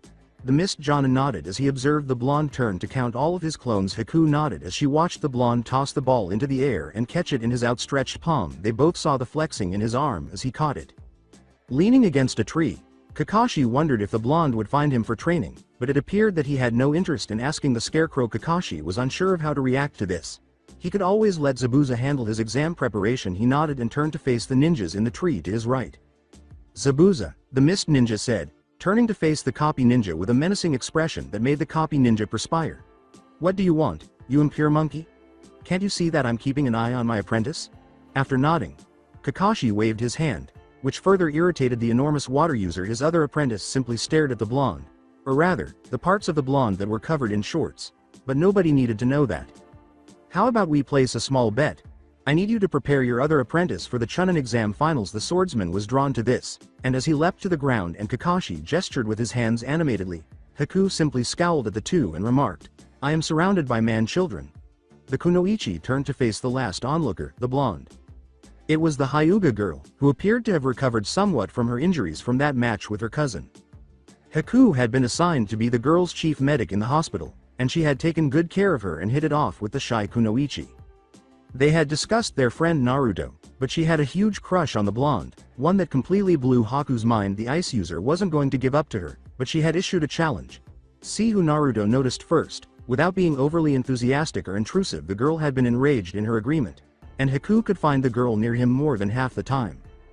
Hinata had never seen him wear anything that did not cover his neck, but his arms were practically coils of steel, and his shoulders and upper body appeared to be built along the same lines as the nutjob who always attacked her, Naruto-kun, with the giant sword. She shivered as Naruto lashed his arms out and flexed them, causing them to pop and stretch, and she turned red and fainted as she imagined those arms wrapping around her and, well, far too much for the little girl to recall. She simply lay in the shade, unconscious and blushing, oblivious to the fact that the area was about to be destroyed like a war zone. The clones nodded as Naruto picked up 3 balls, cradling 2 in the crook of one arm and tossing the other in his hand, scattering the clones. Alright everyone, these are not the same rubber ones we used to use, they're general ninja medicine balls. Their weight increases by the amount of chakra the person holding them has, and it is to strengthen my arms. 2 clones held their own groins as they watched the clone go, but the real Naruto launched a pair of medicine balls, crushed both clones' larynx, and they were gone in a poof as well. One clone attempted to duck into the bushes, but was taken out by a ball to the head. Another halted and laughed at the scattered clone, but another whizzed in like a heat-sink missile and nailed the clone in the groin, causing him to cry out in a wail of pain as it dispersed. 2 Naruto clones were lying in the clearing, one on his knees, holding the exhausted clone that was lying on the ground with his head tilted to the side. The exhausted clone looked to his double and said, "Come closer, my friend."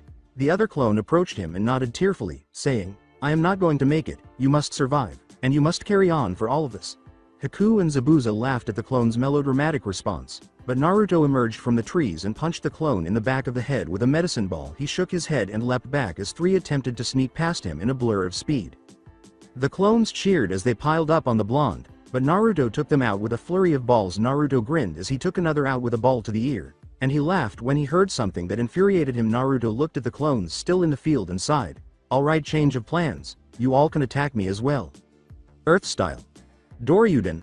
Naruto swore as a mud dragon head flew at him. He stomped his front leg forward, wound his arm back, and threw the ball forward with the force of a cannonball, destroying the mud dragon and the clone that cast it. The clones stared at the blonde in terror as he picked up 5 more small spheres of red death, and they started tree jumping while one made the hand seals and used the hidden mist jutsu. Naruto paused and grinned. The groin, larynx, ears, nose, kidneys, and back of the head are the 8 areas where pain can spread. Who is the first to want to be owned by red rubber death? As one of the clones turned to face his fellows, the others halted. "What do we do? If we can't see him, we can't keep up with the dodging gawk." The others stared at him in terror, oblivious to the laughter coming from the trees, while the clone scattered when he saw a red ball smash into his nose. The Jonin glared as he continued to search for the blonde while Haku laughed. "EA8 P poi .0 of P pi painful LD dis dispersion. Hehe Zabuza-sama, he is so funny. Dispersion hehe." Zabuza had taught the blonde the 8 kill moves as part of his swordsman initiation, not to be used as a joke on his clones. Zabuza scowled at her while searching for the blonde. "You're going to pay for that insult when I find you, blondie." When a red ball struck Zabuza's stomach, Haku ducked and fell to his knees. Mommy." Haku started laughing again as she swept her hand out and stopped one of the red balls from striking Zabuza in the face. He cursed as he took the ball from Haku and threw it into the air. Zabuza roared in triumph, but a ball screamed forward out of the mist and slammed into the grown man's groin, causing him to howl and fall from his perch in the tree. Haku realized what was happening and moved out of range. Zabuza tore his sword from his back and swung the flat at the small medicine ball, sending it barreling into the group of clones in a twirling vortex of fury and force, eliminating a medium-sized huddle of his clones. The Naruto clones were startled by the man's fall from the tree and began to run in frantic circles and perform intricate aerial dodging maneuvers. They looked around in confusion, and when they stopped moving, Red Death appeared from above in the form of medicine balls the size of melon, eliminating all of the clones. It's 5 minutes to 2 o'clock. Naruto turned the corner and scowled in shame as he emerged from the mist with one ball, his final shadow clone concealed behind the tree in front of him, trembling so violently that he was rattling the tree. Naruto raised his hand to hold the brow of his nose in his hand, sighed as he threw the last ball in the air, then leapt into a spinning back kick and sent the ball into the clone's face, dispersing him in a very painful way. The clone had not been shaking the tree. Instead, he had been shaking the ground next to it so much that it shook the tree in his fear. This was a very well-placed way to blow off steam and train, but I thought I heard someone say they were going to get me, and then a call from mommy. Oh well, time for lunch. It's 2 now, and all the clones are out. Should have made more. Gave me an excellent full practice of the hidden mist and my earth-style jutsu, and it answers my question if a 95-pound medicine ball can go through a 1.5 feet of mud wall. The mist dissipated as Naruto left the training ground and headed for the village, where he saw a laughing Haku holding her side from where her laughter had caused her stitches, and an angry Zabuza swinging his weapon around, yelling as he felled a tree in his hallucination, after having to dodge and block so many balls in the last 3 hours that he had begun to see them coming from everywhere and nowhere. Haku was powerless to stop her master from bouncing around like a psychotic lunatic, felling trees left and right. What the hell was going on? Naruto shook his head and left the training ground, thinking that maybe since he was going to postpone his training, he could go finish some missions and use the extra money. He really needed to bring some in. He nodded as he left his strange friends. The 2 of them he would never understand, and he wondered if the Hokage would permit that, if he wrote it off as training. So that's it for today. I hope you guys enjoyed it. Don't forget to like, share and subscribe to the channel for more awesome stories like this. Thank you. See you all in my next video.